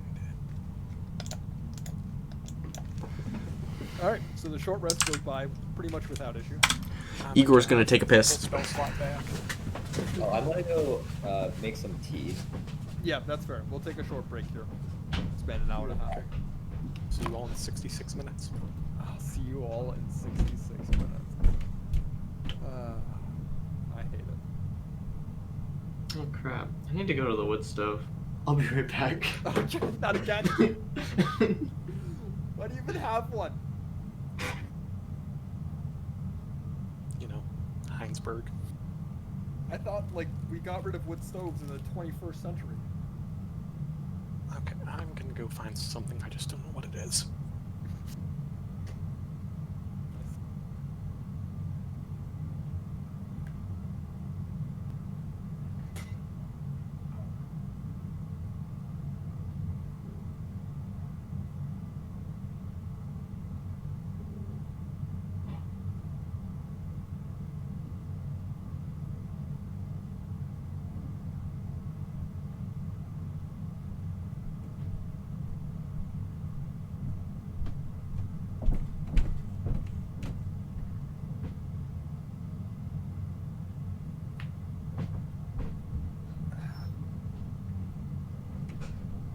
A successful purple worm encounter.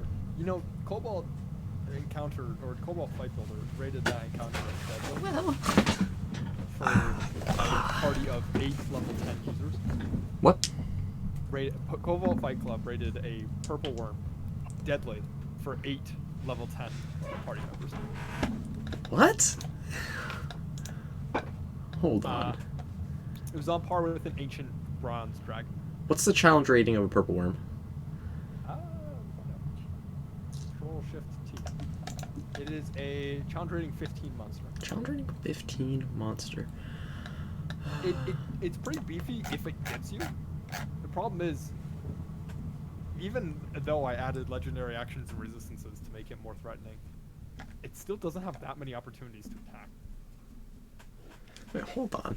There's no way that that's right as a deadly encounter. 2400 multiplied times 8.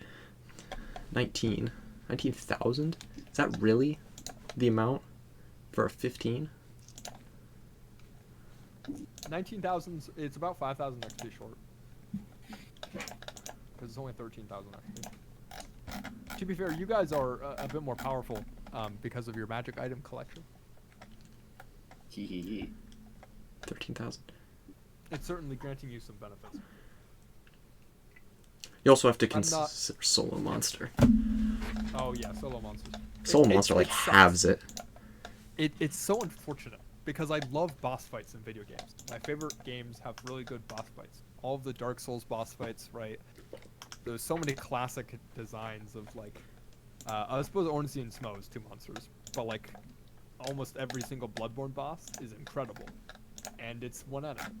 Granted, it's against one player, but like in Monster Hunter, you have 4 players against a big old monster. That's why you need 5 bosses at once. And so I'm thinking, it's like, and I've made up rules. I've written rules for 5th edition boss fighting, where you give the boss half as many turns as there are for the allies, rounded down. So in this case, it would have, how many turns did you guys have? 1, 2, 3, 4, 5, 6, 7, 8. You guys have 8 turns, so it would have 4, and that makes it scarier. But it needs like double the health that the normal monster needs in order to just live long enough to be threatening. It downed 2 of us. I think coding in Well, C okay. sharp. I said at DM. Oh, it said one of you was a young wormling white dragon, which has like 23 HP. And who else? Oh, and the other one was the paladin, which it rolled very well on. Also, the fact that we had a wall of force that it couldn't, we kind of cock blocked like 2 of its turns in one round. That was pretty nice. That was really smart. If the mind flare hadn't been there, you guys would have like totally fucked that thing up. But Nathaniel, for your boss monster rules, that thing I linked is what you want. That thing I linked. Monster levels, minion, build encounters. I'll download the PDF. God, I love downloading strange D&D PDFs. I've got like 7 of them in my download section. Make sure to I've not download. changed files. Make sure to download Sumatra PDF Reader in order to read it. Please do. I pay $20 to use it with Adobe Photoshop, and that comes with Adobe PDF Reader. But if you use Sumatra this is- PDF, it'll break your computer again. What happened with Sumatra PDF? I don't know. I installed it in my PDF is great. I installed it via Mark's advice, and then like immediately my computer started having issues. It's like the guy. There was a Pyrocynical video that came out of them playing Cry of Fear, and they have to download Hamachi or Hamachi, like peer-to-peer connection because they had no servers to play multiplayer. And the guy starts complaining immediately after he downloads Hamachi. He's like, "Oh yeah, I just got an ad on my computer for no reason, with nothing open."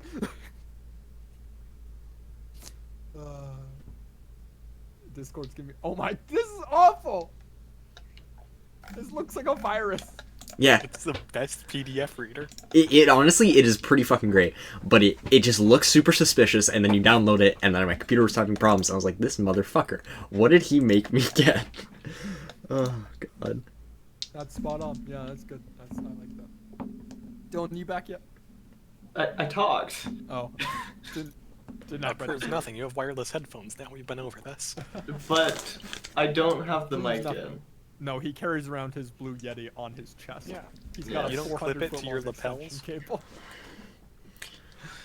He's got headgear, and it hangs Why do above you him. have a wood stove, Dylan? Does it heat the house? Yeah. Yeah. You don't have a wood stove? Oh yeah, Nathaniel, just- you're rich. You don't have to use We've wood got to a heat your boiler. house. You don't have to you don't have to fucking use wood to heat your house because you can just pay the gas bill. Even in my old houses, we didn't have wood. We had gas. My parents just got a heat pump like 2 weeks ago. See, Nathaniel, there are people like we have a water boiler too. My parents just refuse to fucking use it because it's expensive.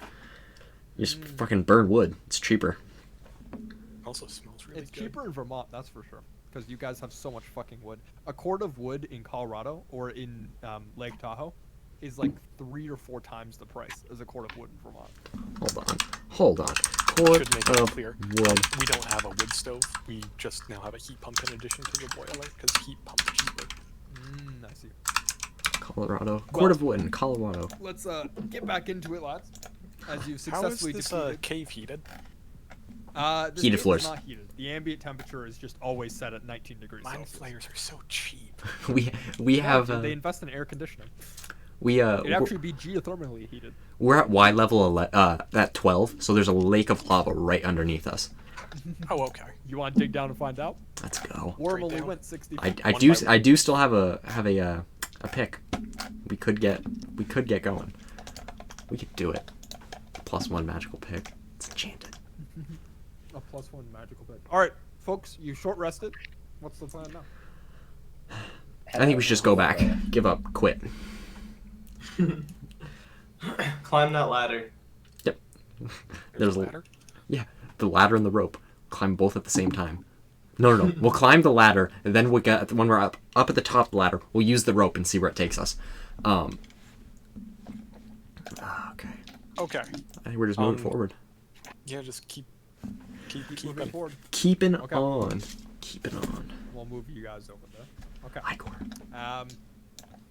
Jorva Start is walking no again. longer dead. Oh yeah, sorry. Jorva Jorva's not died? dead, no. No longer Wait, when did Jorva die? Oh, right. Jorva. She had quite a large Jorva worm went dropped on her. unconscious. It did not do enough damage to instantly kill Jorva. Disappointing. Oh, good. I want to 'Cause waste it was diamonds on her. It was only 45 points of damage. It just knocked her unconscious. It's a long walk through the dark underground, a lot tenser now that you're familiar with the threats that you might be facing. Although it's good to know that the Mind Flayer did not return to where it was from. So perhaps your secret is safe.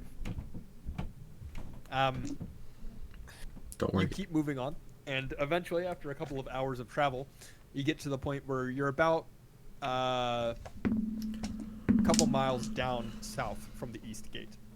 And at this point, Talon and John pointed out, and they're like, if we kept walking on this path, we'd reach the east gate. But you guys didn't want to go there? You wanted to go, like, in the Can we between the east and visibly south gate? see the city now?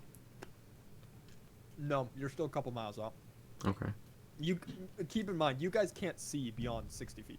It's pitch black. Well, if there's Yeah, a the city light. is there's a bright. light source. No, you would not be able to see it yet. Okay. Okay. Okay. Yeah. Let's. Well, Well, Here's a question. the castle part is at the north end, right? yes, it is. Yes, Yes. the castle is in the north. Okay. We're planning on assaulting. So, what might be worth doing is looking at the east gate and then looping around the backside so we can look around, see what we're working with, and then get to the west gate, see which gate might be easier to attack, and we'll also get a look at the north side where people can sneak into the castle. Yeah. How wide Sky across? self and invisibility if we need them. How wide across is what? How wide across is the city? Paladin and Rogue aren't sure. They sorry. They estimate a mile, A mile. maybe more. So about 5,000 It's feet across. Pretty Okay. big. Probably a couple miles across. A couple miles across. Okay, so we're going between 5,000 and 15,000 feet across. And actually, I can do. since you've been traveling so long. Given, what's your plan? Where are you going onto the city? We're gonna start at the east gate, right? Look at the east gate, Yeah, east gate. then walk around the north to the west gate. Yeah. Okay. Uh-huh. It's about an hour's travel away from the east gate. I'd say you're about 4 miles out. Are you just gonna walk up to it until you can see it? Yeah. Does anyone else have a better Sure. idea? Well, we know that Um, it's lit, so yeah. Okay. I just want to be able to see it. I imagine we're keeping an eye out for folks so they don't see us. All right. Go ahead and roll me a perception check. Badly. As you guys start walking, it's another tense 13. 40 minutes. 13 gets it off. Another tense 40 minutes before, when you estimate you're about a mile out from the city, you notice the darkness starts getting brighter. Okay. Like all around you, it's almost as if like the moon broke through the clouds. And you look around and suddenly it's like a moonlit night on the surface. Dark, but visible. You have dim vision for forever, essentially. And what this means is I turn on global illumination. There's nothing to see. Don't worry about it. But what this means is as your vision expands, Suddenly, about a mile to the west, as you're walking, you see this wedding cake of a city emerge from the darkness. And you can look around and you see your cavern stretches to infinity.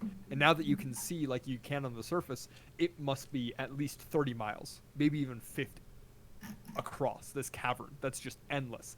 And inside the city, it's easily a mile tall. And I mean, it's 5,000 feet tall, and it's built on these layers upon layers of layers, these concentric circles. The original, like the outer wall, the widest part, and as each wall increases or decreases in diameter, it goes up. It's a lopsided concentric circle, and the highest point in the city is not in the center, but it's to the north, where the castle sits. And that is what you'd estimate to be about 5,000 feet. All over the city is coated with these strange lights that you've never seen before. It's like bioluminescent algae. If you can imagine, like the deep, the new biome from Deep Rock Galactic suits it well. If you've ever been like deep sea diving at night, that kind of like coral reef kind of look of everything's just softly glowing, and it doesn't seem to be emitting light as much as it's just so much light. It looks like a beacon. It looks like if someone sprayed rainbow sprinkles that are glow in the dark just all over the place, all around the city. The terrain levels out. You've been traveling on this kind of rocky, uneven ground, avoiding these pitfalls that, and some pits to eternity. And you notice that about a mile out, once this darkness lifts, the ground becomes completely smooth, and it's just a mile of flat gravel for as long as the eye can see all around the city. And so there would be no place to hide. At this point, you all stop and take a look, and you can see in the distance, a mile away, the east gate. What would you like to do? Mile away. Igor can do airborne reconnaissance from 1,000 feet out. So I'd have to get closer if I want to do it. We could cast invisibility on our flying friends. I can make 4 of us invisible and disguise myself as like a mind flayer or something. For how long? An hour. Do you know deep speech? Nope. Okay, so that's gonna blow up quickly if it does blow up. Yes, but they at least won't kill me on sight. Do we want to get Wait, inside the city? Oh, that's a good point. Probably don't. Yeah, that's why I'm a bit concerned. We've got. I have disadvantage on stealth checks, So do I. Gustav just comes out and says that. And John raises his hand and he says, "Yeah, I've got disadvantage on stealth checks too." Okay. What, So then John? do we make John, the bird yeah. invisible? I'll go invisible. You want to be on the ground in the city. Does he have the glasses on? John, do you have the glasses on? Yes, I am. Am I speaking to the doctor? Okay. You really want to get in the ground, on the ground in the city. Well, at the moment, okay, so we're a mile out from the city gate, right? Mm-hmm. Yes. So our current plan is to send Chad in, invisible flying, do some reconnaissance. Yeah.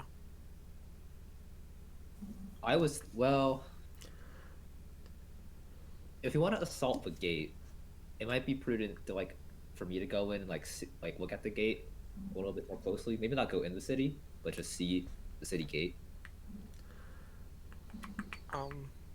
Here's a question: is Wall of Force immobile? Because it doesn't say so in the spell. I'm gonna say right now. I'm gonna say yes. If you Okay, find a there good goes argument Operation for why it Hamster Ball. can't be. Hamster. Hamster Autolocks. ball? It's 4 square panels. No, I can make a sphere. You can make a sphere? Yeah. Yeah. Wait, I might resend that. Keep talking, I'm gonna look this up. Autolocks. So you just want to make a resilience hamster sphere. ball, and then I'll just roll into the city. You know, I don't think we should do it now, but it's a thing we should keep in mind. Wait, can you have? It says the wall cannot move and is immune to damage of all kinds. Where does it say that? But- It's a 3.5 edition spell. If the wall is in a spherical shape,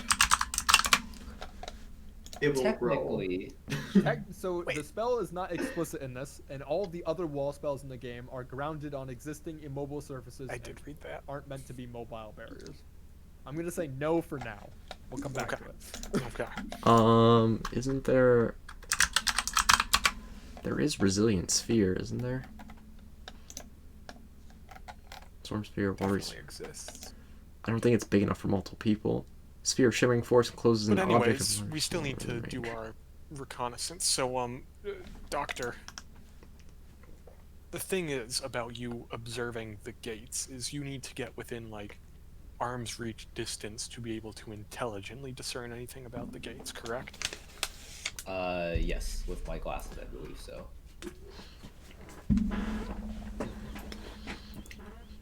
But seeing as I would be invisible, and I am rather good at sneaking, maybe That's not. true. Idea. Yes. It's involved. We All tame right. a worm. We dig under the city. It's involved. What was the second half of that? You We what the city? dig under the city. Oh, I see. I can use the mold earth cantrip. I don't have it. That's not how it works. So there's a problem on two fronts. There's. Oh god, I think. Yeah, I can do an invisibility on Chunk and Chad.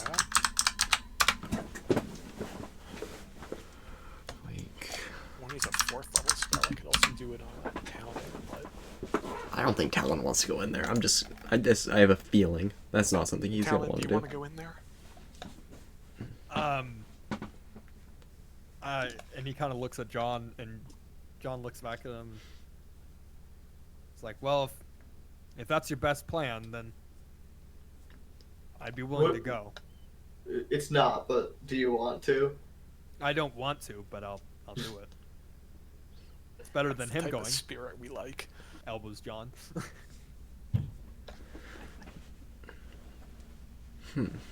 Okay. For now, for the sake of spell slots, let's just send in Chunk and Chad. Okay. Yeah? Okay. Yeah. Yeah, So- okay, dude. That sounds about right. Okay. Oh, by the way, there's this button I want you to push, Chad. Oh, what button is it? Don't worry about it when you get back. Okay, well, when I get back, I'll hit the button for you. Oh, okay. Thank you for that. Yeah, dude, that's all right. Okay. Now, Chunk, please take off your glasses. All right. I take off my glasses. Okay. You have 6 intelligence now. Chunk. Hi.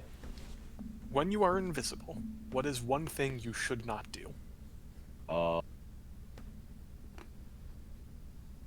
Make noise. Okay, what are 2 things you shouldn't do?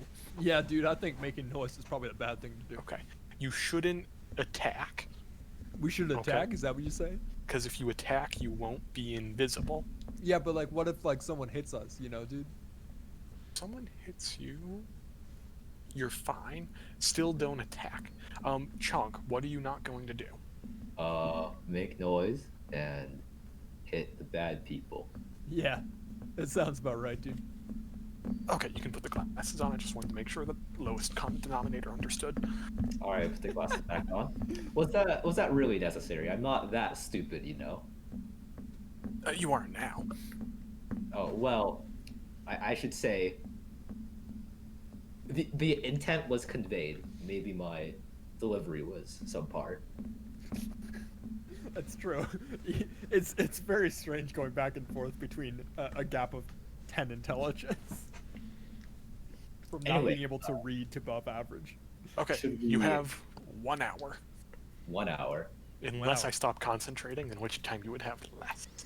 Okay, yeah, dude. I can't imagine that would ever be an issue, dude. Like, yeah. All right. All right, Well, let's okay. go.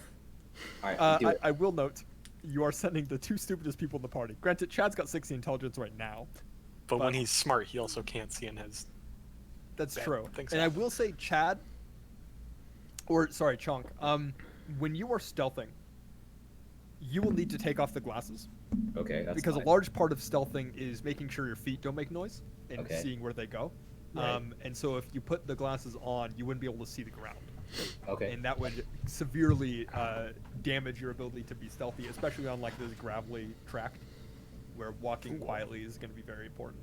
He's Yeah, duck that's fine. walking the whole way so he can see his feet. He's gonna have quads of steel when he's done.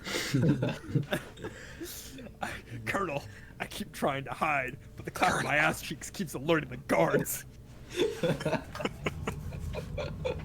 All right, so you're sending Chad and Shonk on the away mission to go Yes. scout out the thing. All right, they have an hour.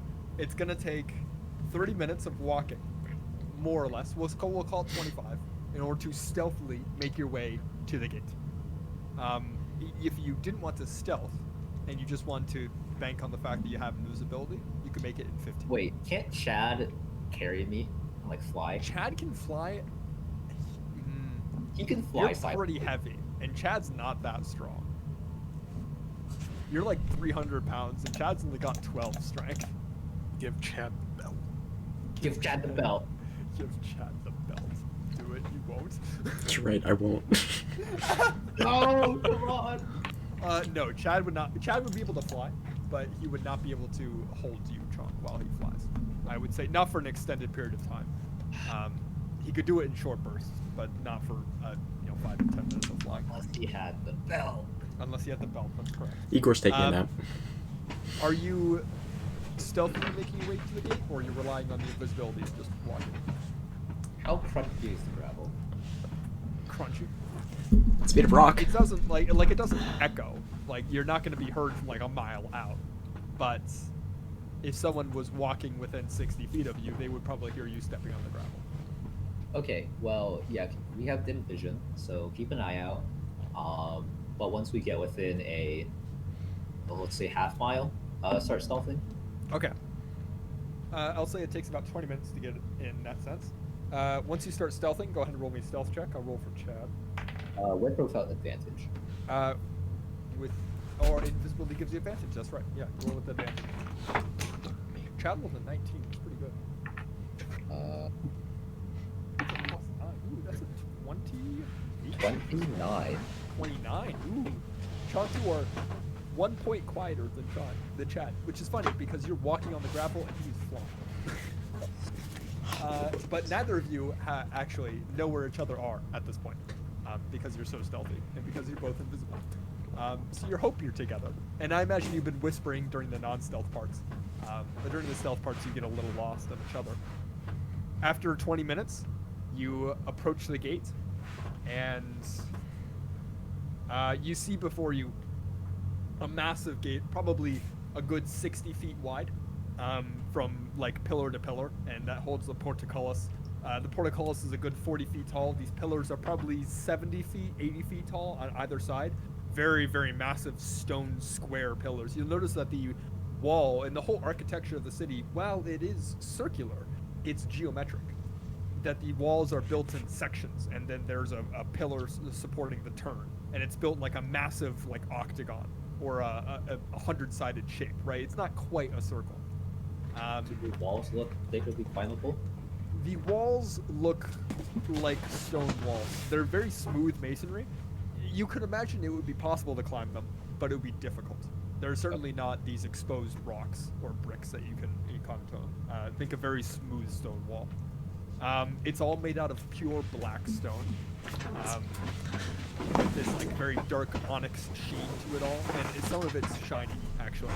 And these walls are a good, I would say, 50 feet high, from bottom to top. Like it is a huge, massive wall, and the gate is currently open. The portcullis has been lifted, and you can see a small amount of foot traffic going in and out, which is strange because there's no foot traffic that you encountered on the walk here.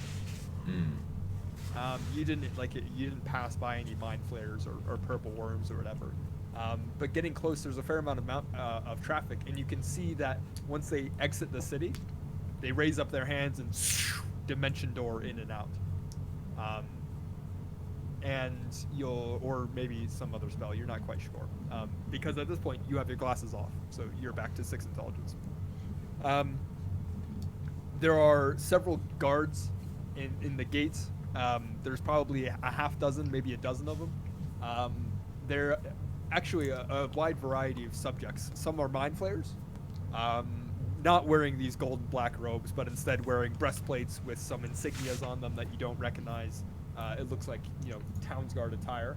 But there are also some other creatures as well. There's some bugbears. There's a couple of what looks to be chained up umber hulks. The creature, like the lizard creature or the beetle-like creature with the giant pinchers. There's a couple of those that have mind flayer riders on top of them. You would say, judging from the traffic coming in on this gate, it's mostly mind flayers, and it's a lot of mind flayers. But there's a fair amount of drow as well, at least in this specific portion, and some other races, although it's mostly drow and mind flayers. What would you like to do?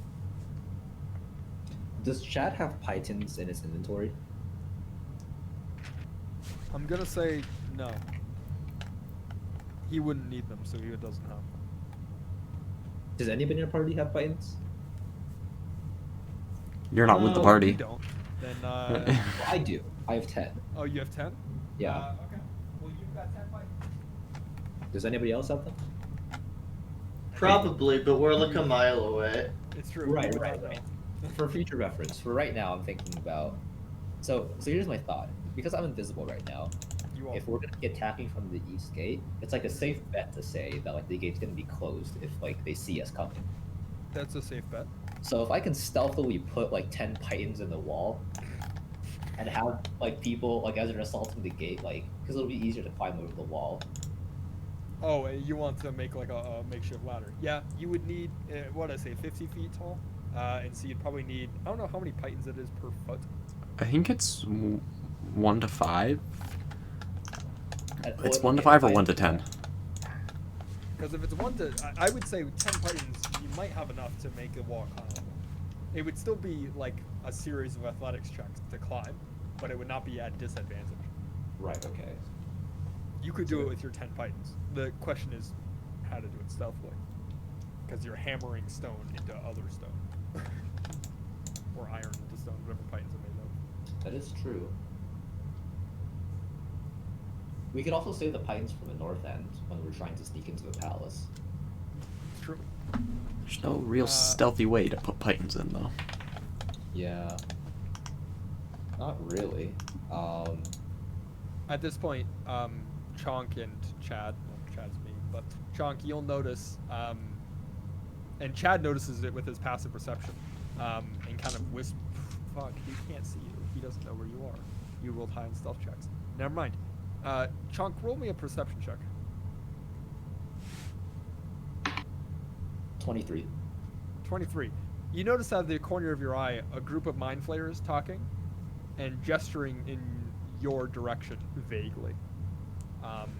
Before a couple of the Umber Hulk mind flayer riders nod their heads and the Umber Hulks start moving out from the gate.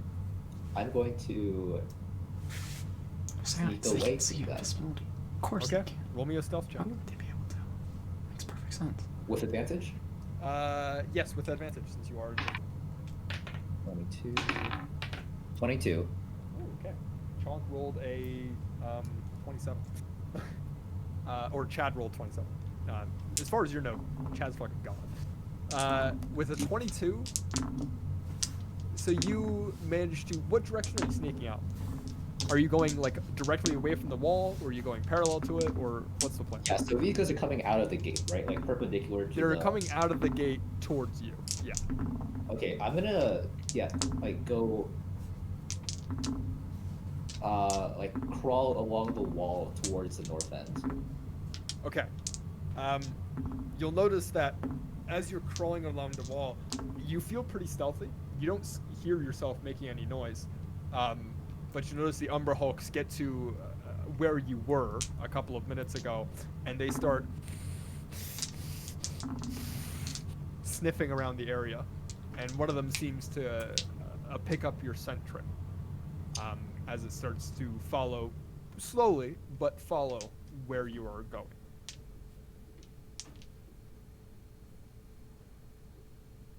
What's your plan? Well, shit.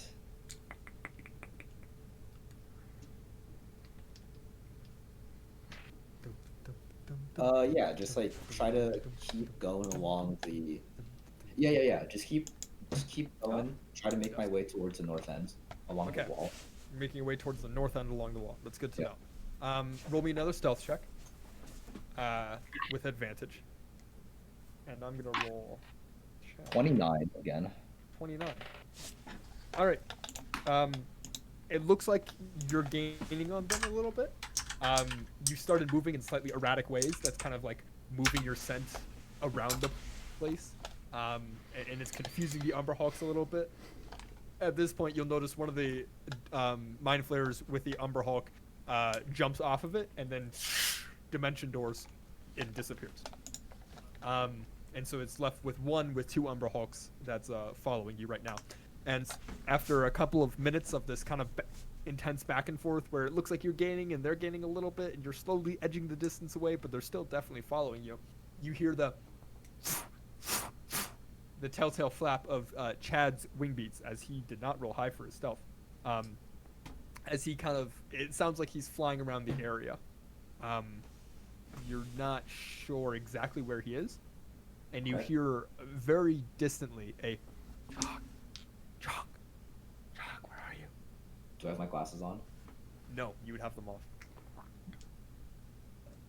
Oh God, how do I do this? Do I hear where he's like vaguely where he is? You know the vague direction, yeah. Okay. I'll pick up a piece of gravel and try to throw it to where I think he is. Okay. Roll me an attack with disadvantage. And just add your dex for this attack.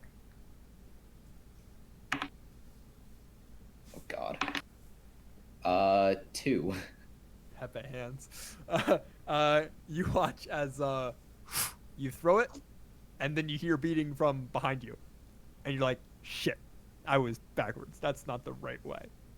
And at this point, because you threw the gravel, Chad is able to swoop in, and you hear the beats of wings pretty close, and then you hear the gentle sound of 2 feet landing, and Chad whispers in the area around you, "Is like, Chunk, you there? You Chunk." Okay. I'll just grab him by the feet and like put him on my shoulders. He's invisible. But he's like close by, right? Yeah, you can hear his footsteps, he's like but an you're arm- not sure exactly where he is. I'll like put out my hand, do like a little rotate, and then try to. Okay. Make me a roll with disadvantage again. As Bro, you I'm try sticking out my and do hand and this. rotating. How hard can it be? How hard can it be? You have no idea where the fuck he is. You have a vague direction. Have you ever tried to find a pen without looking at it on the floor? That shit disappears. Give me a second, throwing a pen on the floor. I'm telling you, it's gone. It disappears. 11. 11? Okay. You don't manage to find any feet. You guys are kind of like circling around each other. It's really hard when you're both invisible. And at this point, the Umber Hulk has gotten closer.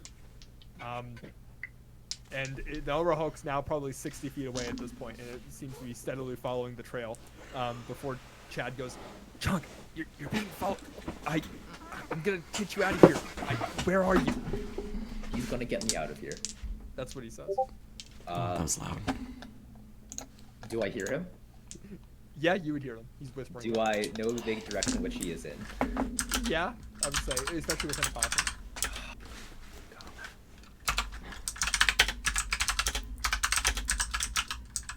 Yeah, I'll just whisper here as quietly as I can. Here. Okay. Cut to the rest of the group. You guys have been sitting there for probably about 30 minutes now. Just kind of waiting. Talon and John are playing a game of cards. Is Talon cheating? Anything? Make a perception check. Is Talon cheating? Please. Do you think all rogues are cheaters? 14. Yeah, he's cheating. Neat. Absolutely. They're playing like Uno, and the man's got a +4 card in his sleeve. He's got 4 of them. There's not really much to do. So we're about a mile out, and we can't see the city. No, we can see it, you but... can see the city. You just entered the... I imagine you guys stopped where you could see the city. Mm-hmm. And we can see that there are walls. Yes. And we see the concentric rings of the city. How? You said each ring is elevated? Yeah. that's How about right. much elevated? Is it like 1 story each elevation? 2? No, it depends. There's only like 7 rings or so. Mm-hmm. I haven't actually. I don't have the exact map in front of me yet. For this map that I do have. I'm just gonna do a rough. Is it something like this, or is it something like?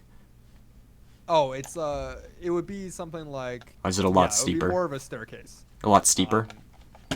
With like varying levels of kind of things, right? Varying levels of elevation from each concentric ring. And there's only about 7 elevation steps in total, and so they're all about like 700 feet tall. This thing's fucking massive. I was expecting something alongside like a large Well, it is fortress. It is the capital of the Drow. At this point, Talon speaks up. It's like, this is the heart of their city. You know, It's like, that would have been like important information about, like yesterday. You could have told us. well, I just kind of, I didn't think it was relevant until we were here. It's hard to But how describe. the fuck is that not relevant? They're all big cities. Drow's got a bunch of them. This one just is the biggest. Sorry, I thought it was implied. There's no fucking way we're going to be able to assault this then, because we're going to have to get up thousands of feet. We're going to have to, if we tried to assault it, we'd have to literally fight our way through miles of city. Well, maybe not. I have a Gilbert? couple ideas. What do you think the odds are they have a teleportation circle within that city? Talon and John kind of look at each other like, pretty fucking high, I bet. So I if mean, we were to acquire its sigil sequence, I could just teleport us in. You could do that, really. I think so. I'm reading a couple paragraphs to make sure I'm not cheating, but I believe that's how it works. Well, I'll be damned. Well, if we And did, then we'd be in the heart of the city, wouldn't we? yeah, We wouldn't One have would to storm imagine. through the walls. someone I would. bet the castle's got one. Well, yeah. But how do we get out? Oh, yeah. There is that. We. If only there were, say, teleportation circle in I don't know, Waterdeep that someone knew the sigil sequence to and told, say, your friendly neighborhood wizard. At this point, John I kind stare of at John. he shakes his head a little bit, and he's just like, I appreciate it. Maybe when our plan is more thoroughly thought through, and that information becomes necessary, you have to understand. Well, here's the problem. Here's Yeah. here's the thing I think you don't recognize, that when it does become necessary, we're not going to have time for you to share it. So you should share it now, or there's a good chance we're going to bamf ourselves out. We're not planning on bamfing in there right away, aren't we? We're gonna take a few minutes and plan this out. I Yeah, I well, wasn't yeah. planning on assaulting it today. Okay, great. We still also have the problem of we need to get someone into that castle. We also have the escape rope and the escape ladder. Those are feasible ways to leave. I'm not sure if you're aware, but they have powerful enchantments on them. Okay. They were gifted I to us forgot by about those. in Waterdeep. They would allow anyone to escape for a limited amount of time. Also, I can carve through the walls with stone shape. Sending someone is tricky. We'd do a lot better if we had a map. We just need to get someone inside. And at this point, Talon kind of looks up and is like, for all their tricks, those mind flayers sure are arrogant. I bet if you just walk in with a fair bit of confidence, maybe maybe you could just slip by with the rest of the folk. I mean, when we were there at the gate, there was quite a lot of people going in and out. Could probably just blend right in with the crowd. Not everyone's a mind flayer, after all. There's tons of drow and bugbears and all sorts of other creatures. Humans? Any half orcs? Dwarves? John and Talon kind of look at each other and like, we didn't see any of the common races. An orc or two, yeah, but nothing more normal than that. No offense to the Aarakocra. Oh, the Aarakocra's not here. He didn't say that. I suppose disguising myself as like a drow would be more, you know, doable than as a mind flayer. Okay, so Is that what I want to do? A Gilbert stealth mission? Yeah, because that's gonna go much better than the Chonk one that's going right now. how many orcs have been seen in and out? Like, few They enough? said 1 or 2. One or two. So a half orc walking in would be suspect. There's not enough. Most that- likely. Probably morph into a rat. Do they have rats down here? It's Canada now. Do they eat the rats? The Fine, Umber a Hulk's probably do. spider. Fucking, oh god, what are the fucking brains with legs called? Brains with legs. Fine, cranium rats. No, not Yeah, cranium. cranium rats. That's not a cranium. No, what is it called? Intellect Devour. Chonk. Runner has a couple intellect devours. Chad is offering to take you out, or to airlift you out. The Umber Hulk is 45 feet away, closing pretty rapidly. What do? You said here? Yeah, as quietly as I could. Okay. You hear the flap of wings. Chonk is going to make a roll. That's a 4. You hear the wings and you hear the sound of someone kind of gently touching or gently impacting the gravel about 5 feet to your left. And you Okay. just hear, crap, that was not the right place. Chonk, where are you again? The Umber Hulk Right. is now 30 feet away.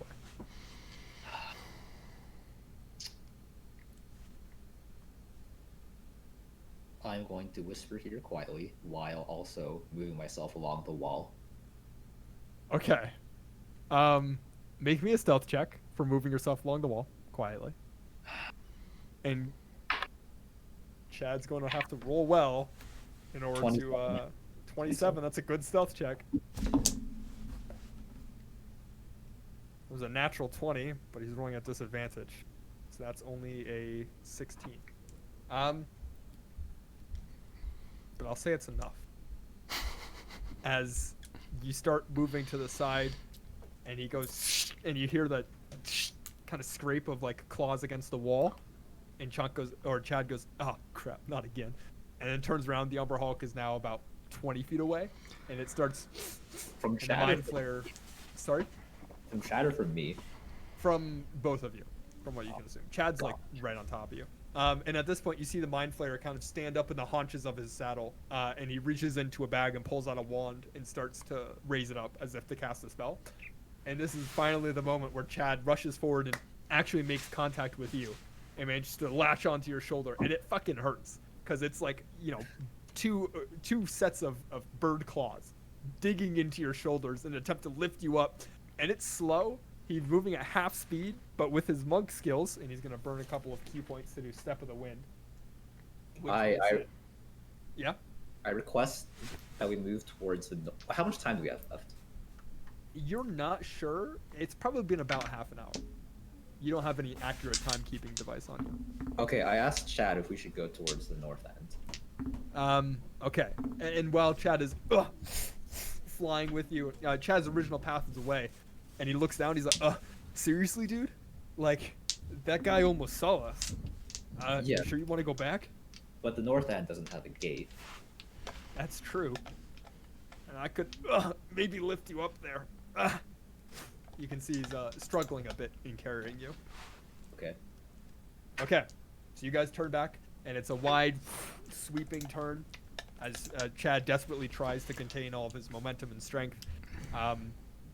As you get closer to this back north side, as Chad's sticking around, after about 5 minutes or so, I'll say Chad has to put you down. Okay, that's Just 'cause fine. it's too much weight to carry. But Okay. you spend another 15 minutes walking in order to get all the way around to the north end of the city. Okay. Maybe we'll call it 15 because you're not trying to stealth. And let's see, that was 30 plus 5. Yeah, because Chad was flying you and he did Step of the Wind. Yeah, okay, 30. All right. This north end it looks comparatively plain to the rest of the city because the walls themselves don't actually have a lot of bioluminescent to them. They're Okay. mostly plain black stone, and you'll notice that the walls don't line up in a sense where it's like the rings are stacked inside of each other. So even though they're stacked towards the edge, and this is the closest they get to the edge, it's still like it's like 700-foot wall. It goes in a dozen feet, and then another 700-foot wall, and then it goes in. Because the design looks something like that. It looks something like that. So you guys like right here. What are you doing besides investigating the north side? So there's no gate at all, right? And No, there's no guards. gate. Not that you can tell. Okay.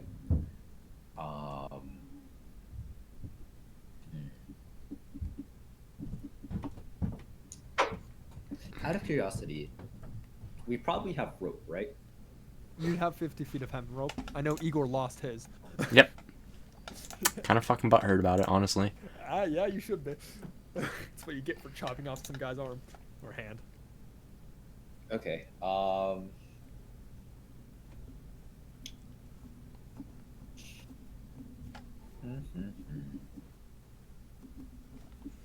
Shai can certainly fly up there, right? Like it's not that high. Chad can fly, yeah. Okay, Just okay. not carrying you. Not carrying me. Okay. Well, shit. It doesn't look like there's anything that interesting on this north end. Not really. I mean, there's the castle 5,000 feet up. That's very interesting, but it's 5,000 feet up. Yeah, so this doesn't look that interesting. What you do notice is there is no guard presence at all, from what you can tell. It seems they're quite confident in their wall design. And while there was a lot of foot traffic around the gates, there's nothing out here. It's a cold and silent wasteland. Okay. Yeah. Let me hammer in my 10 pythons. Okay, so you can scale the first 50 feet of the wall with those 10 pythons. You get Yeah, up to the first layer, Right, and then like those stay in there, right? presumably. Right. So like when we actually do the heist, we can use this again. Yeah, probably. Okay. Awesome. I scaled the first wall. Anything Okay. interesting? So the walls themselves are about 20 feet wide Okay. at the tops of them, and it seems like some good stone masonry that covers the walkway, and then of course it's got those, what are they called, the things that look like this on castles. Like the Oh. rook things. I forget. Yeah, but the things that think on, they're on portcullises? the wall. Uppy downs. Yeah, the uppy downs. It's got those along the wall. And then, okay. funnily enough, with this edge of the wall, it doesn't actually drop back down on the other side. It just leads directly into the next wall. So there's the 20 feet of platform, and then the next wall. And this section would be about probably 700 feet tall. Okay.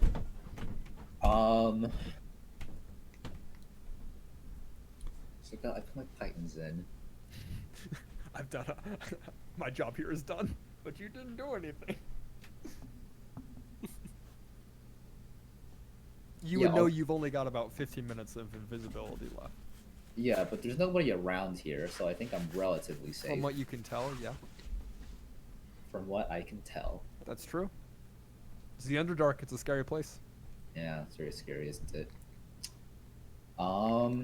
With my 10 pythons in, I think my job here is done.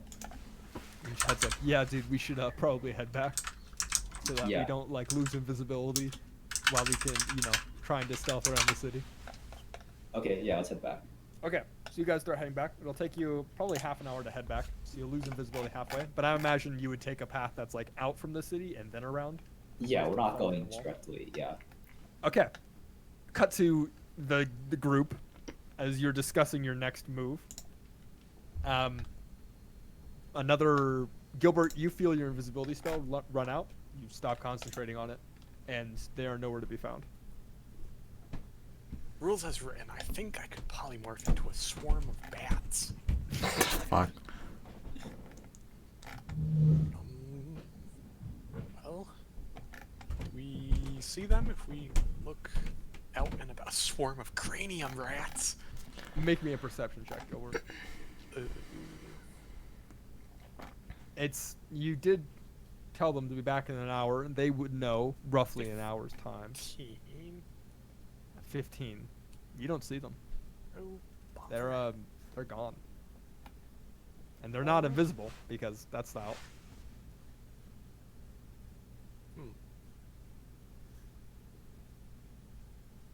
At this point, I think we just John wait a and little Talon longer. kind of speak up, and it's like, shouldn't they be back by now?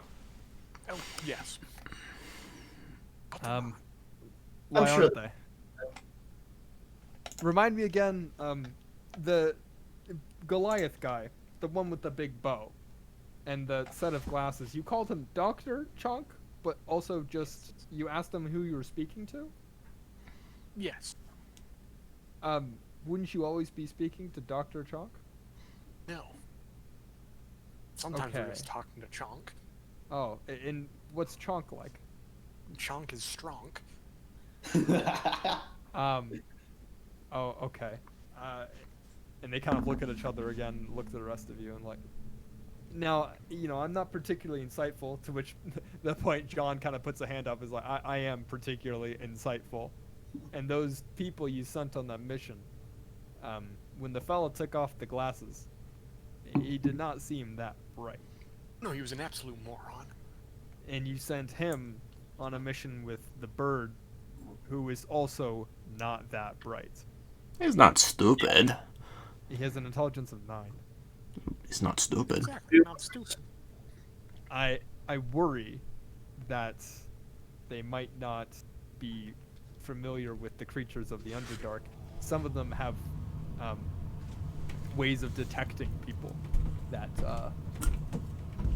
maybe go through invisibility. Oh, and once again, we were talking about earlier, information that would have been, useful before making a decision. I realized it would have been useful. I didn't really think about it. See, until this is after you sent them. this is exactly what we were talking about earlier. Intelligence score.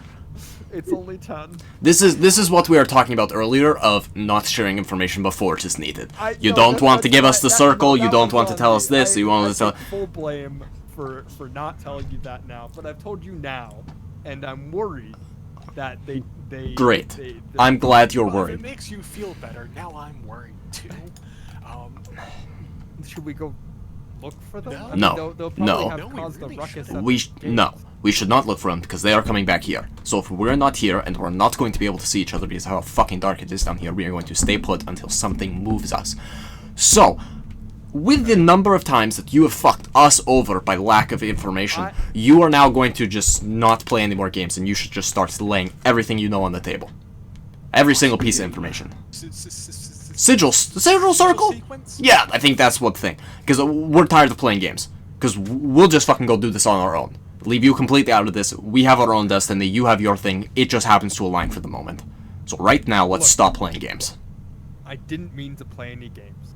Well, you did. Doesn't matter what your intention was. You are fucking us over.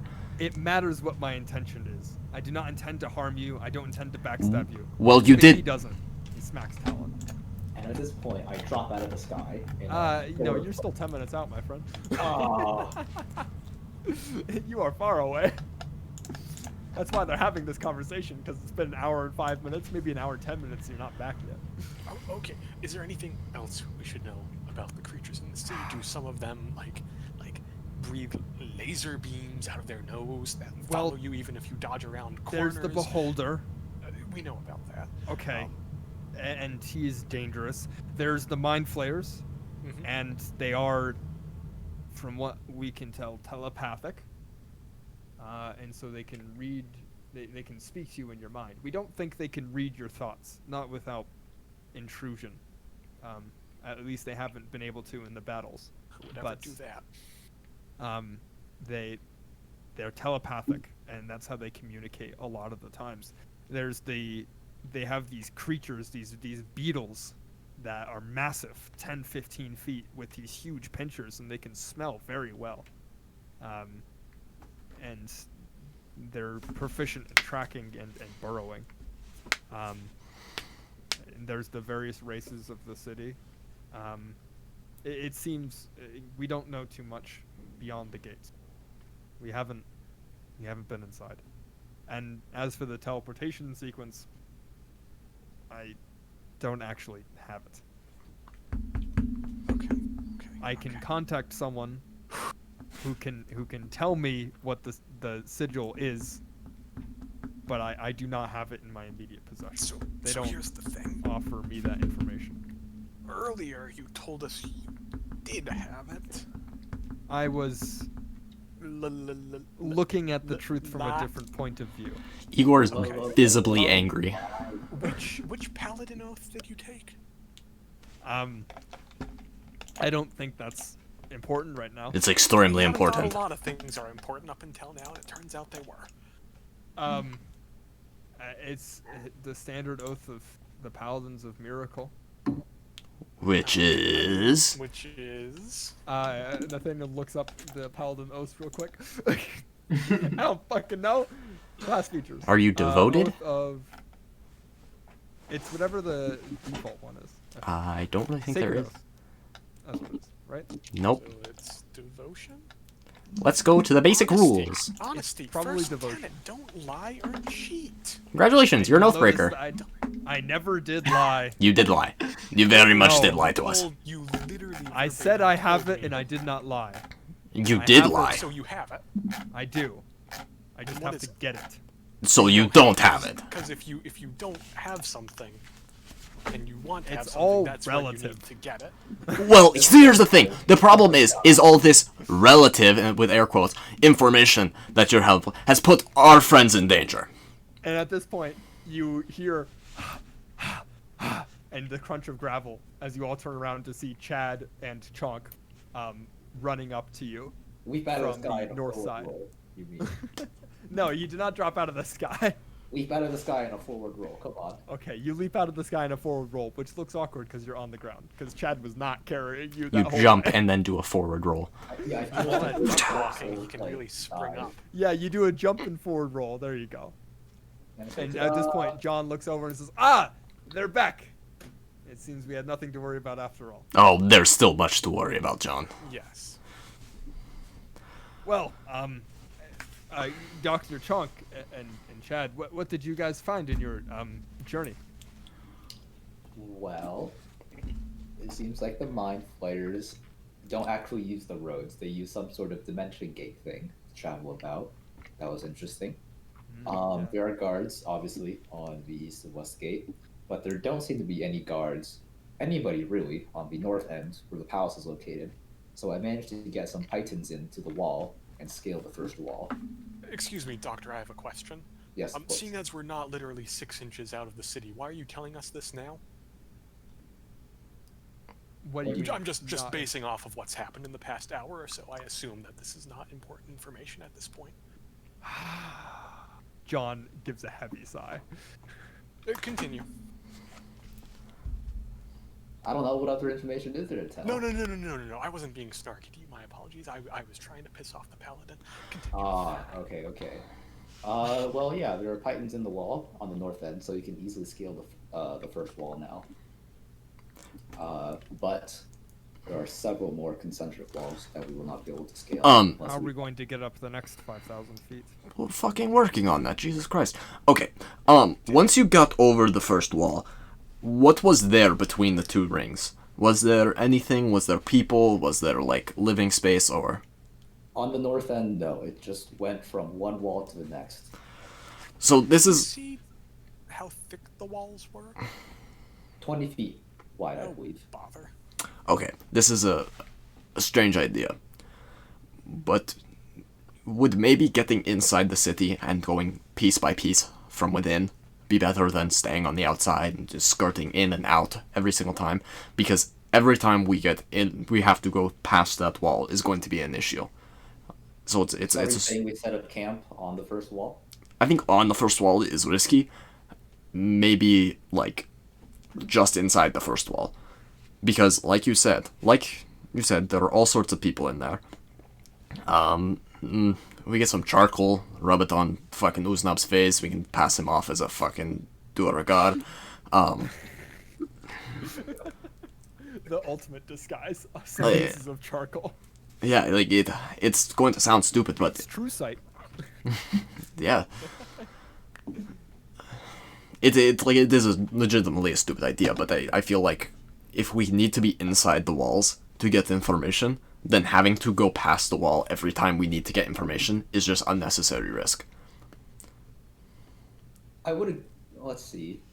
We could maybe set up camp closer towards the north side. I believe that's our easiest point of access to Titans. Well, yes. So, yes, so we could set up camp on the north side, either inside the first wall, on the first wall, or just outside of it. And we could do some more reconnaissance from there. It sounds dangerous. Being that close to the city. This whole cave's dangerous. Yeah. Because they clearly sent people out. They sent people out to look. Because we ran into a worm. Hunting us, But they were still looking around. So being outside the city, we're going to have a chance of running into people. If we're inside the city, the people we're going to run into aren't specifically looking for people to fight. Everyone that we run into on the outside of the city is going to be ready to fight. Some of the people on the inside are going to be ready to fight. Some of them are just going to be living their lives. That's a good point. We could relocate camp. N- That might work in our favor. I do understand that what I'm suggesting is incredibly stupid. It's risky, and the longer we spend there, the more chance that we are of being discovered. It's Talon speaking up at this point, notably. John has fallen silent. But he's stroking his beard at this point. He's like, but if we cut down on our infiltration time, I mean, if we can set up camp on the north wall and slip right into the city, we can bypass all of the gates. We don't have to spend so long sneaking around the outside, and we have full access to the internal affairs. I mean, I'm sure in a city this size, there are some people who don't like the current administration. Most definitely. And We also, could probably find them and recruit them. I also doubt Riot. that they have the pincer people and the fucking smellers just roaming the streets. That's true. It would be safer inside. As counterintuitive as it seems, it's safer inside the city. Okay. So, Okay. did you think there's like, for lack of a better word, like a shanty town or a ghetto somewhere in that city? Or do you think that Well, since it's the capital I city, mean, wealth inequality is universal after all. I don't recall. They have such a low Gini coefficient. And at this point, Talon starts sketching a map of the city in the sand or in the gravel with I guess he takes like a long rock or whatever, I don't know, short sword, and he's like, well, if their city designs are any similar to the ones in the Sword Coast, then with the castle up top, it's probably the richest people that live in the highest points, and then it goes down from there. It makes So exactly. sense. So, there's probably like some form of ghetto or shanty town. If we find like an abandoned house, we could set up camp in there. You could set up camp in there, yeah. That's Also, all probably the less risky than on the wall. rogues and paladins, are they all human? Yes, they're all mostly human. I mean, there's like a half elf here or there, Mhm. and maybe a dwarf, but they're mostly human. No uncommon races. Well, fuck me. Okay, let's should we pack up and move Yes. camp? Let's Okay, head back to camp and let's get some people. let's head back. And you all get up and stretch after sitting down for an hour, and you move out and go the way you remember going. And it's a little tricksy, and it's kind of a little dodgy whether or not you can actually make it back. But with the navigation skills of the level 9 party at your disposal, you make it back in time, with Talon comforting John in the back of the party. And once you get back, you tell the rogues and the paladins of your plan. And the paladins seem sketchy and iffy about it, at best, but the rogues seem a little too into it. They're like very excited for it. And at some point, Talon comes up to you, Igor, since you were telling them the plan in the first place, and kind of leans over and is like, I don't want to lay any surprises on you in case you need to like rely on us in a hurry, but this group, we've never done a heist before. We're rogues by trade, and we've done our fair bouts of missions, but this is unfamiliar territory for us. So we'll be relying on you for our guidance. You think I have Same any goes for fucking the idea what paladins. I'm doing? You act like it. Fuck no. I just want to get out of here. And honestly, at this point, helping you gets me out of here quickly. So, All right, fair enough then. The Talon kind of backs off, goes back to his group of rogues. that being said, though, I do expect Yeah? you to fall in line. So you've honestly, both of you have already shown complete and utter inability to lead these people. Bickering and infighting. You were about to fucking kill each other when we showed up. We were not the leaders of our groups. I can tell. The paladins had dozens of chains of commands, and John was not on them. And as for me, well, our leader died, and they left me in charge. But I'll What try my supplies? best. You said how many people did you start with? Because we're down to 6 and 6, right? The whole group or just us? The whole group. It's 120. 120. 124. So 1660? No, the paladins brought 100. Okay. We only had 24 rogues. How many... What supplies do you have left from your fallen comrades? Do you have any? Or did Well, their corpses each get of us picked have clean? a set of 10 pythons. Hell yeah. That's not enough to get past the first wall. No, but each of us also have 50 feet of hempen rope. Perfect. Were you able to take supplies off your fallen comrades, or did you have to leave them for dead? We couldn't, not with the circumstances of their demise. Any disguise Each of us- kits? We each have a disguise kit and a lock picking set. Okay, We wouldn't be proper rogues without it. of course. We have our escape rope that we can use, and a couple of miscellaneous things that people have brought with them. You know, not regulated supplies. A couple of healing potions, a potion of invisibility, standard stuff. Nothing incredible. Okay.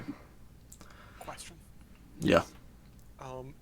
Does anyone have a body part, lock of hair, bit of nail, or the like from this beholder guy? No? Oh, I have an eye stalk right here! Oh, thank you. What does Gilbert cast? Well, nothing yet. Okay, second question. Does anyone have a crystal ball, silver mirror, or a font that we can fill with holy water, worth at least 1,000 gold pieces? What's a font? I'm kind of thinking Is that like a giant tub. bowl? Yeah, I think it's a bowl. And Talon looks over at John's like, John! And John turns and is like, what? It's like, do you have a giant bowl worth 1,000 gold pieces? It doesn't Hey, have John- to be giant. John just turns back to his group. And Talon's like, no, I don't think he's got one. Okay, Don't here we? goes scrying. Don't we have 1,000 gold pieces? We don't have a font, Could though. we melt it down into a bowl and then pour holy water in it? You know, I bet there legitimately don't is. know. I bet there's a pretty Fabricate. good forge in that city Fuck. where you could Okay. do it.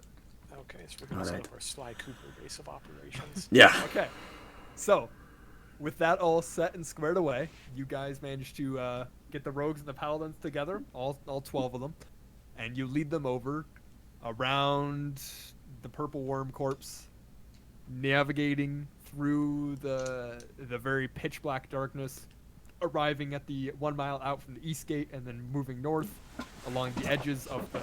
And you notice that when you guys left the 1 mile radius of the city, darkness ensued immediately. But when you enter that 1 mile radius, it suddenly, like, the whole room becomes light. It's this weird, like. So if we step into the 1 mile radius, we can see farther than 1 mile out? Yes, you can see hundred or dozens of miles, as long as you can see, like, as far as you could see in the real world. Okay. There's essentially no darkness limit. Okay. But Detect if you- magic do I get a spell school for that? You sense that when you cast detect magic, you have to cast detect magic on, like, The source? magical presence. I don't know if Okay. it specifies a source, or if you can just cast it on, like, an effect around you. But you know it's magical, but detect magic doesn't tell you it is. It seems like you are not targeting the right thing, Okay. or perhaps you're too far away, or That's good. you know, too above your heads. Quite literally. Haha. And I need you all to make stealth checks. Actually, we're gonna make group stealth checks, and so I want you all to roll, and we'll average it together. And the paladins are gonna roll at disadvantage. Pepe hands. Pepper hands. You know what? You know what? I'm going to make 3 of the paladins invisible. Okay. I'll add some to those 4. Poor Chad rolled a 2 on his stealth check. Okay, Chonk, what'd you roll? 21. 21. Okay. Uznab, what'd you roll? 9. Pepe hands. Igor, what'd you roll? But got to be Uznab 7. And Gilbert, what'd you roll? 11?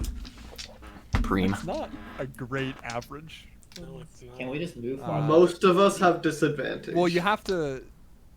You're staying within that 1 mile radius, in order to actually see where you're going. Otherwise, okay. it takes a lot longer to travel around. Okay. And it's more dangerous because when you're outside the 1 mile radius, you have to carry a light source with you, or you just hope that other people guide you. Right. Okay, so it's a total of 89, or it's a total of 100. Sorry, for the group. And Thano, it's- can I steal some Yeah. rope off of some of the rogues? I mean, one of the rogues just gives you theirs.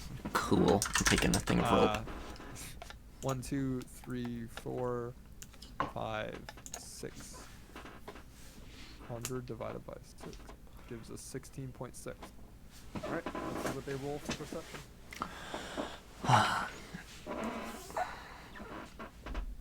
Okay. I've got the so- stupid idea if we want to try something. Please proceed. First, DM, would Igor know how to tie a slip knot? I could imagine so. Okay. You know, the odds that they would listen to a half-orc before they'd listen to a human? Probably pretty high. I could pretend to be a slaver.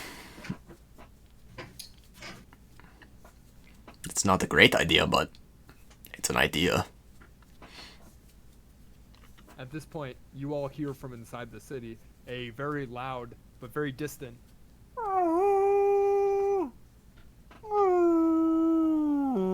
Is that supposed to be a horn or an animal? It sounds like an animal. Those who witnessed it, which is Chad for the most part, that is the sound of the manta rays. The manta rays. It's kind of like the sound they make. Okay. And you all watch as what looks to be a dozen manta rays take off from the center of the city and start gently flying their way to the south, before they very slowly disappear out of view. One of them, small ones, breaks off and gently loops around and starts heading towards you guys. Slowly, but it looks like it's approaching. I think Can we it's see anybody friendly. on the manta ray? It's too far out. It's It like came. 2 It miles came out from in the point. city. There's either it's not friendly to us, or it's got unfriendly people on it. I do have a telescope, you know. Oh yeah. Okay. Make a perception check then with the telescope. 15. Which is funny because Chad, like, he mounted it to his bow as a scope, and so he pulls out the whole bow, but just doesn't aim it or doesn't pull an arrow to it as he stares through it. 18. It looks 15. to be, or sorry, 16, 18, 15. 1 15, 5. 1 Yeah. 5. 5-0. It's hard to tell how many people are on it. It looks to there are be people anywhere on it. from a dozen or half a dozen people. Look to be riding on the back of a manta ray. I say small space manta ray. It's easily like 40, 50, 60 feet across. It's got enough space for a lot of people on it. And it is slowly approaching you guys. Well, hear me out. We let it get here. Kick the ass of anything that's on it. Steal the manta ray. Fly to the top of the city. Everyone claps. And with no planning whatsoever? Need I remember they have a... I feel like we should at least like see the beholder before we fight it, or maybe the ancient blue dragon that they just awoken. But hey, no, if you guys want to, If we hop into the tiny hut, can they see us? They can see the hut. Yeah, they can see the hut. Tiny hut is in fact not invisible. It's not big enough. It Once is a again, tiny hut. slaver idea. Anyone? Last chance. Maybe we should just. I mean, we're only right now. I would say the manta ray is about 10 minutes out, given how slowly it travels and how far away it is. You guys are probably 15 minutes of normal walking pace from the north wall, from where Chonk put the pythons in. You would So, estimate. this is our chance. Do we just sit here and wait? Because there's no good option here, I think, at this point. No. Should I disguise self myself? Or should you just enslave all of us? If you want to disguise self, you could become... Oh shit, they speak telepathically, so if there's fucking things on it... I have Mind Flayer robes, but... At this fuck... point, the paladins notably put on their helmets, covering all of their features, Oh. Oh, there is that. and the rogues throw up their cloaks, which also covers most of their features. Can we just like? You know How they high wouldn't up hold are up they? to inspection, but they are not obviously human. How At least- high up is the manta ray? Manta ray 1.5 miles at this point. I mean, it depends. Are you guys standing around talking about this, or are you doing something? I think we're I'm going... going to disguise myself as a drow with disguise self. Boop. Okay, And That's what then you're throw doing. up my hood. and you're gonna throw up your hood. Okay, Yeah. and the rest of you are just sitting around and waiting. What's what? There's nothing really I can do. I'd be able to pass as anything under dark. No, I don't think you would. So, They're so also not common. It's true. A Goliath is not a common race. would I be passable? You You're have not no sure. idea. Chad and Uznab. Uznab, what are you doing? I don't have much, so at the moment I'm just kind of chilling around. Do you have a helmet you can throw on? Or should we I just do have my enslave bear you? cloak. I have like my wolf cloak, so I could do That's that. true. You have a wolf cloak. I also have a dragon. That's true. Does anyone At have a this point, the chain? orc goes, "Whoop, whoop." I don't we have think I need to have chain? chains. You have a lot of rope. We should got we some chain. have 5 You feet have? length of chain in Five. Gilbert's ledger. Five do. of it. There you go. I'm going to take Jorva. Now, this is going to be difficult. Come here, Jorva. Does she come near me? No. Fuck. I get closer to her. She doesn't back away, but Alright. she also makes a face like she doesn't quite understand you. I'm just going to pet her real quick. Calm, calm, calm. It's okay. I'm going to use the chain to try to make a collar for her. No, it's And okay. she looks You're up okay. at Chad, and Chad's like, yeah, dude, I think it'll be okay. Yeah. Very loose collar. Scratch her around the ear. And then I'm gonna hold on to it. It's about 5 feet of it, and I'm gonna wrap it around my hand, and I'm keep her at me. Okay, sounds good. Are you doing anything else with the rogues and the paladins? Rogues and paladins, do we fucking if they're just gonna hide their features? God, there's no fucking good option here. Oh. What are Chad and Chonk doing? Chad doing anything? No, I don't think Chad would be doing anything. Maybe like turning his cloak inside out or whatever. Yeah, I'll just put up my hood and then just. Do we know each other? Yes. Are we kidnapping any of the people here, or are we all good Underdark citizens? I feel like you should almost tie me up. Yeah, that's what I'm thinking. Yeah, Uznav's hands. You're getting tied up. It's slip knotted. Yeah. So if you need to, Get tied up. you can do that. I'm going to take his shield's on his back, right? Yeah. Yeah. I'm gonna take your mace though.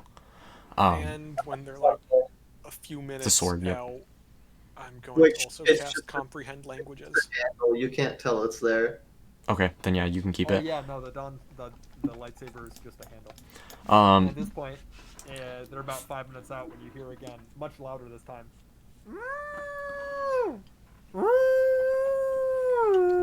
Moment of truth, this isn't gonna work. Let's do it. Get ready to die, boys. All right, and all of the paladins and rogues are just standing around you. You haven't tied any of them up. Hoods up and helmets No. on, but just Oh, standing and there. I guess the ones that were invisible, we would have made uninvisible at a. I imagine you discreet didn't location. cast invisibility. Oh, Or no, you did because you were during the stealth section. Do we Okay, want to so tie you're up the uninvisible rogues? them. That makes sense.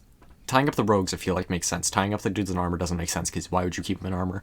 The rogues kind of look at each other and like, yeah, maybe. Slipknot did Slipknot did Slipknot. You tie them all together. Okay. And If they speak in a language we don't understand, let me handle it. okay, and you watch as the manta ray comes swooping in, and you'll notice that while it would appear to move quite slowly, you realize it's just fucking big. It's like 60 feet across, and probably another 60 to, if you count the tail, maybe 100, 200 feet long.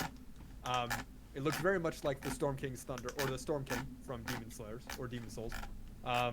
As it comes in this wide banking turn, and it flaps its wings once, and you can feel the air blow past you with this massive gust as it flaps a few more times and then gently sets itself on the ground.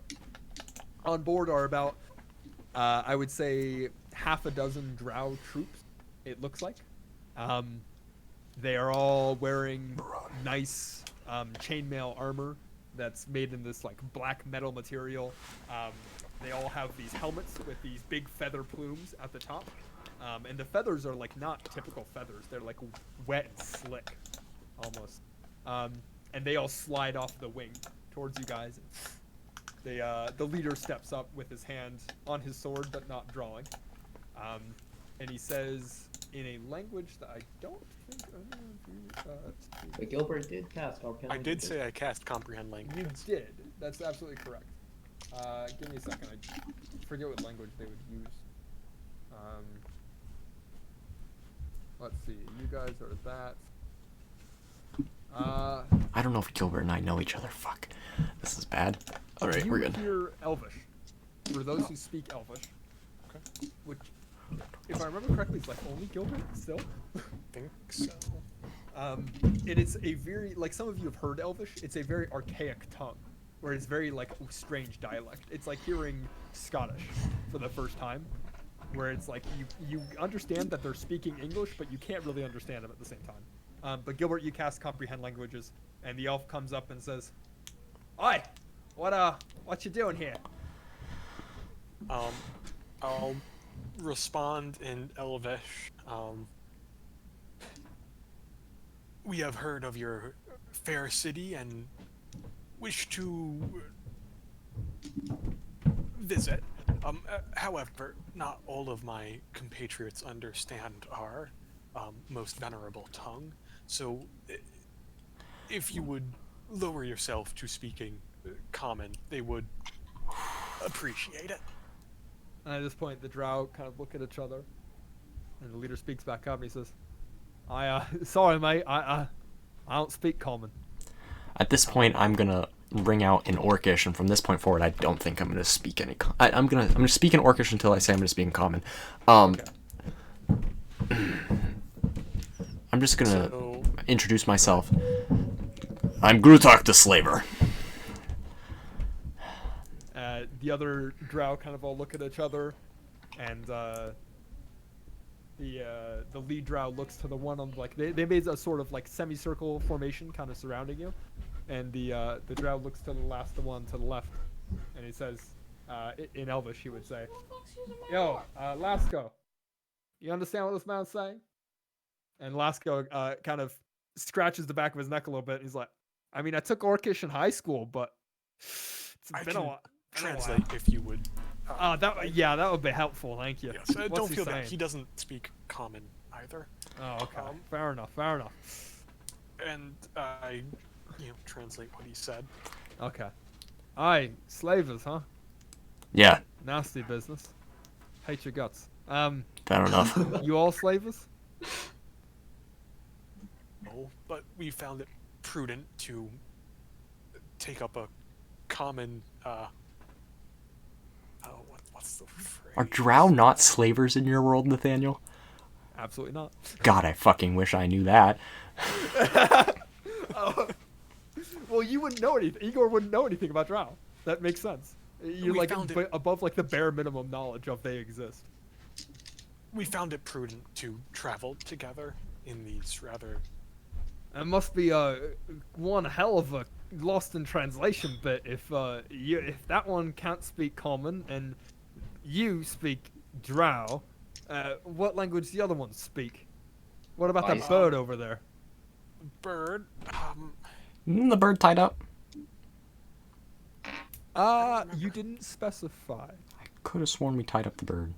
But yeah, I'll say you tied up the bird. In which case, he gestures to the Goliath then instead. It's like, what about that big boy over there?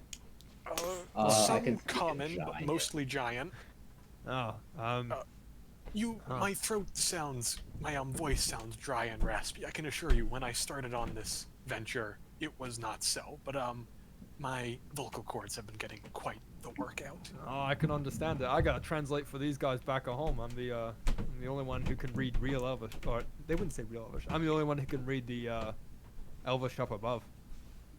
Anyway, we recently came into some new management in the city, of and a new management dictates that any people that come wandering by are to be, I hate to do this, but are to be incarcerated, tortured for life, and then butchered and killed. Is what they told us to do. And you look and told me that you are new people. And you said any new people who have entered the city? I suppose I did, yeah. Well, my good friend, I cannot help but notice that we have not entered the city. Well, you see this light? And he gestures to a vague all around him notion. It's like, it's technically the city limits.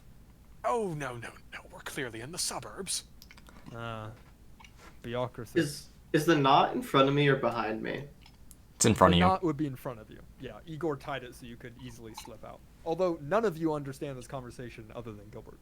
Has he gestured towards the manta ray at all? He gestured above him at one point, not towards the man. I think. Okay. Who is this new management? Oh, well, he don't like us referring to him by name. He's a bit sensitive of all of that. And he don't like us looking at him either, which is kind of hard because it's got a lot of eyes. It's hard to not make eye contact. Oh, it's that with type of new management. Yeah, you understand. Normally we're quite open to visitors. We even had a few human folk. Granted, they were torn apart once they got inside, but they got to the gates, which is pretty impressive at that point. Very cosmopolitan of you. Yeah, but recently we are going to have to take you in. And at that point, he kind of nods towards the manta ray. Oh, good. You're going to give us a ride. And I yank everyone forward on the rope, and I start walking towards the manta ray. Will scream out in Orcish. A moment, please. What? I just fucking. And then I scream out in Giant. A moment, please. And I scream out in Dwarf. A moment, please. He's just rotating through the languages. Back into Elvish. You can see why my throat is as it is. Oh yeah, no, that makes total sense. Holy shit! They're going to give us a ride into the city. This is what we want. Steal. This is what we need. What is he saying? I keep yanking them closer to the manta ray. Giving us a ride into the city. Well, I suppose under one lens of truth, that's true. Right. How close am I to the You manta seem ray like with a- my folks? How close are you to the manta ray? I mean, you moved about 5 feet before Gilbert shouted out to stop. I kept going. You kept going? How far away Okay. is the manta ray? So they are semicircling you from about 10 feet out. 10 feet They're out. standing at 10 feet distance in a semicircle around you. And then they're blocking the path to the manta ray, which is about 20 feet behind Okay. them. So when Whatever Igor you said starts... your orc name was, I go back into Orcish and I say, really, do stop it. It's not what you think. At this point, because you kept going, you'll notice that a couple of the ones close to you have laid their hands about to draw their swords, and they kind of stick one of their hands out, and it's like, whoa, buddy, you don't want to go. Yeah, hold on for a minute. I kind of look at him. What the fuck's wrong with you? The leader orc kind of, the dark elves look at the leader orc, and the leader orc looks at you, Gilbert, and says, "Look, Really not going to translate that. That was just rude. I figured as much. Here's the bottom line. We take you in to the jail cells and interrogate you, and maybe you we can find some kind of common ground. Maybe you can talk to the big lead up ahead, and he won't order your execution. But if we don't do this, I understand it's just our jobs. I mean, we don't want to do this as much as you, but we've been told any new visitors. And that's I you understand guys. that. Do you have a name that you would be comfortable sharing with me? I'm Dirok. Dirok. I'm Torira. Torira.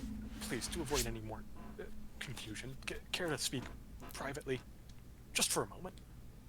I just want to make sure we don't have any confusion. I mean, it and does I look like glare we're at the orc. It does look like we're speaking privately now. Look. How many of as them are much as there? Gilbert, make me a persuasion check. Actually, Oh bother! How many of them are there? there are 6 of them. 6 of them. We could take them. Easy. Well, that's from what you can tell.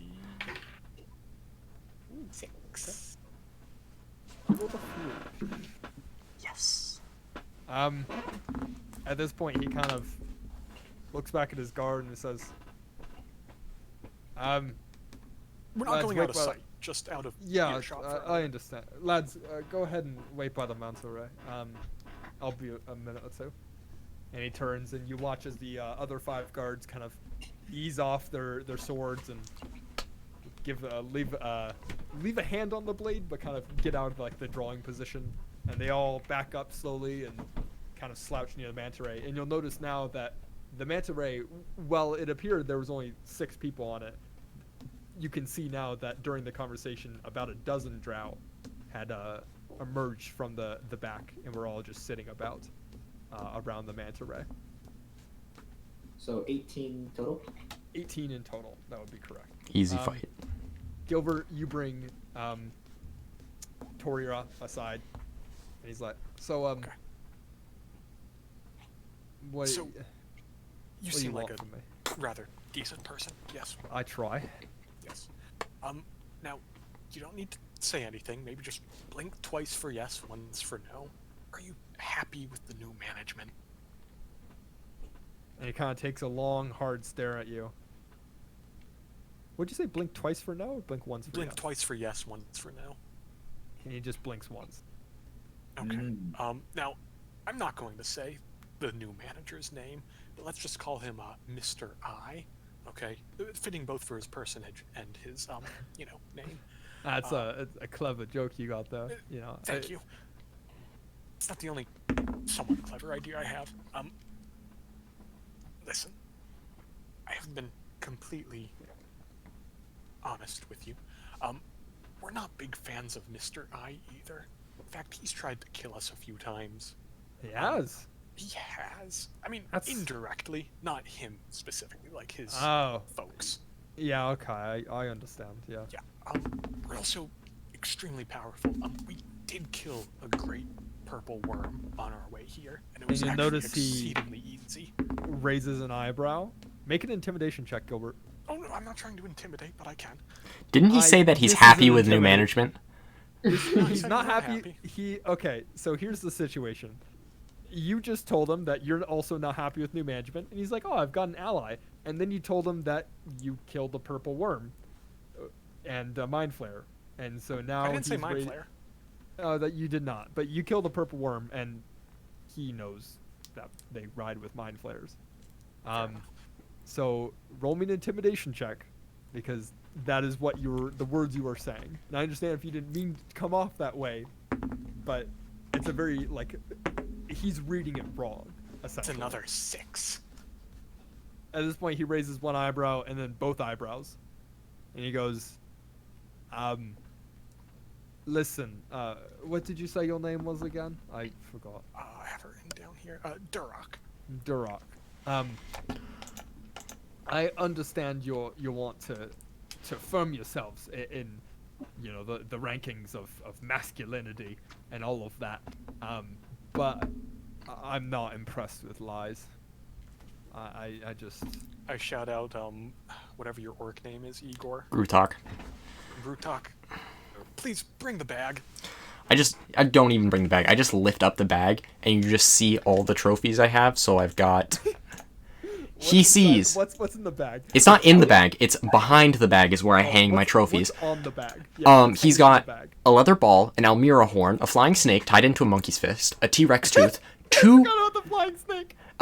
two mind flare tentacles braided together, the eye of an Umbra Hulk, and a purple worm tooth. And a T-Rex tooth too. I already said the T-Rex tooth. Oh, Sorry. fuck you. At this point, he kind of raises an eyebrow again, turns back to you, and says, "Friends, I think talking time's over." All I'm saying is, if you're not happy with new management and you want to get rid of new management, you could very easily imprison us, but maybe give us a way to get out so we can get to new management in a way that doesn't incriminate you whatsoever. Roll me one last persuasion check. Oh, This one, bother. you better roll fucking high. I'm not going to. I hope you will. No, 11. 11. Right. He just kind of... And he does like a... He turns around and... I can't wolf whistle, but he does a wolf whistle. And all of the other guards just all turn and look at him, and then turn to you guys. And they all draw their swords. And not advancing like they're going to kill you, but advancing like, we gotta take you up to, in prison or whatever. That's the kind of vibe you get from them as they draw their swords.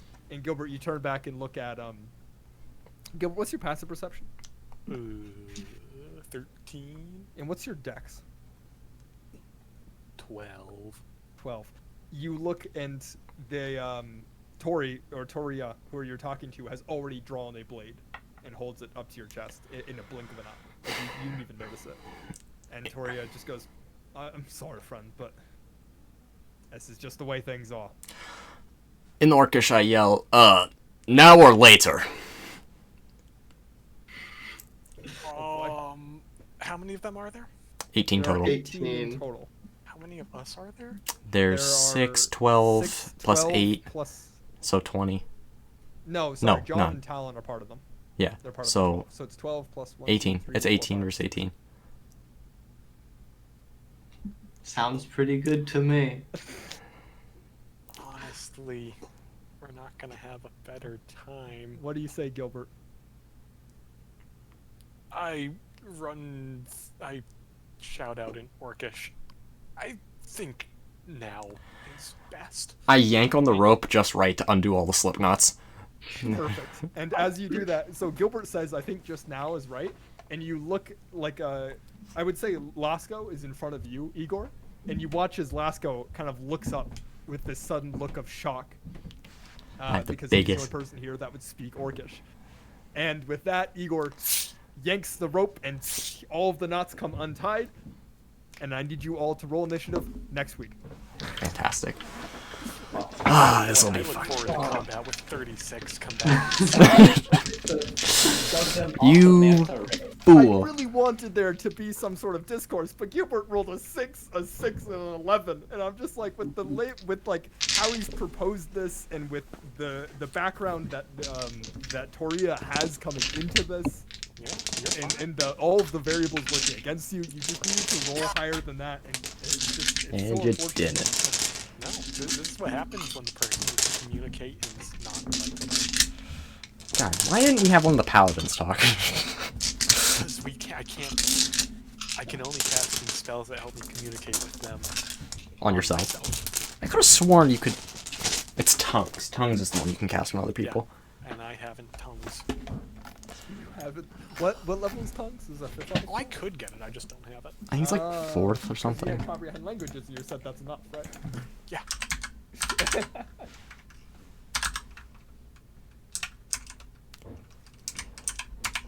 Alright, I'm gonna have one hell of a combat session to plan for. Fuck Yeah, no. good luck, my dude. I don't think I'm gonna run 18 individual initiatives. Look up Um, the mob combat rules.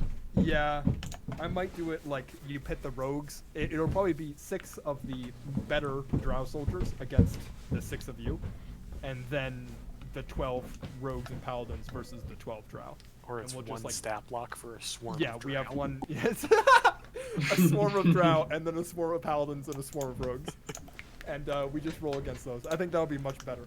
I'll be right back. Okay. draw soldiers.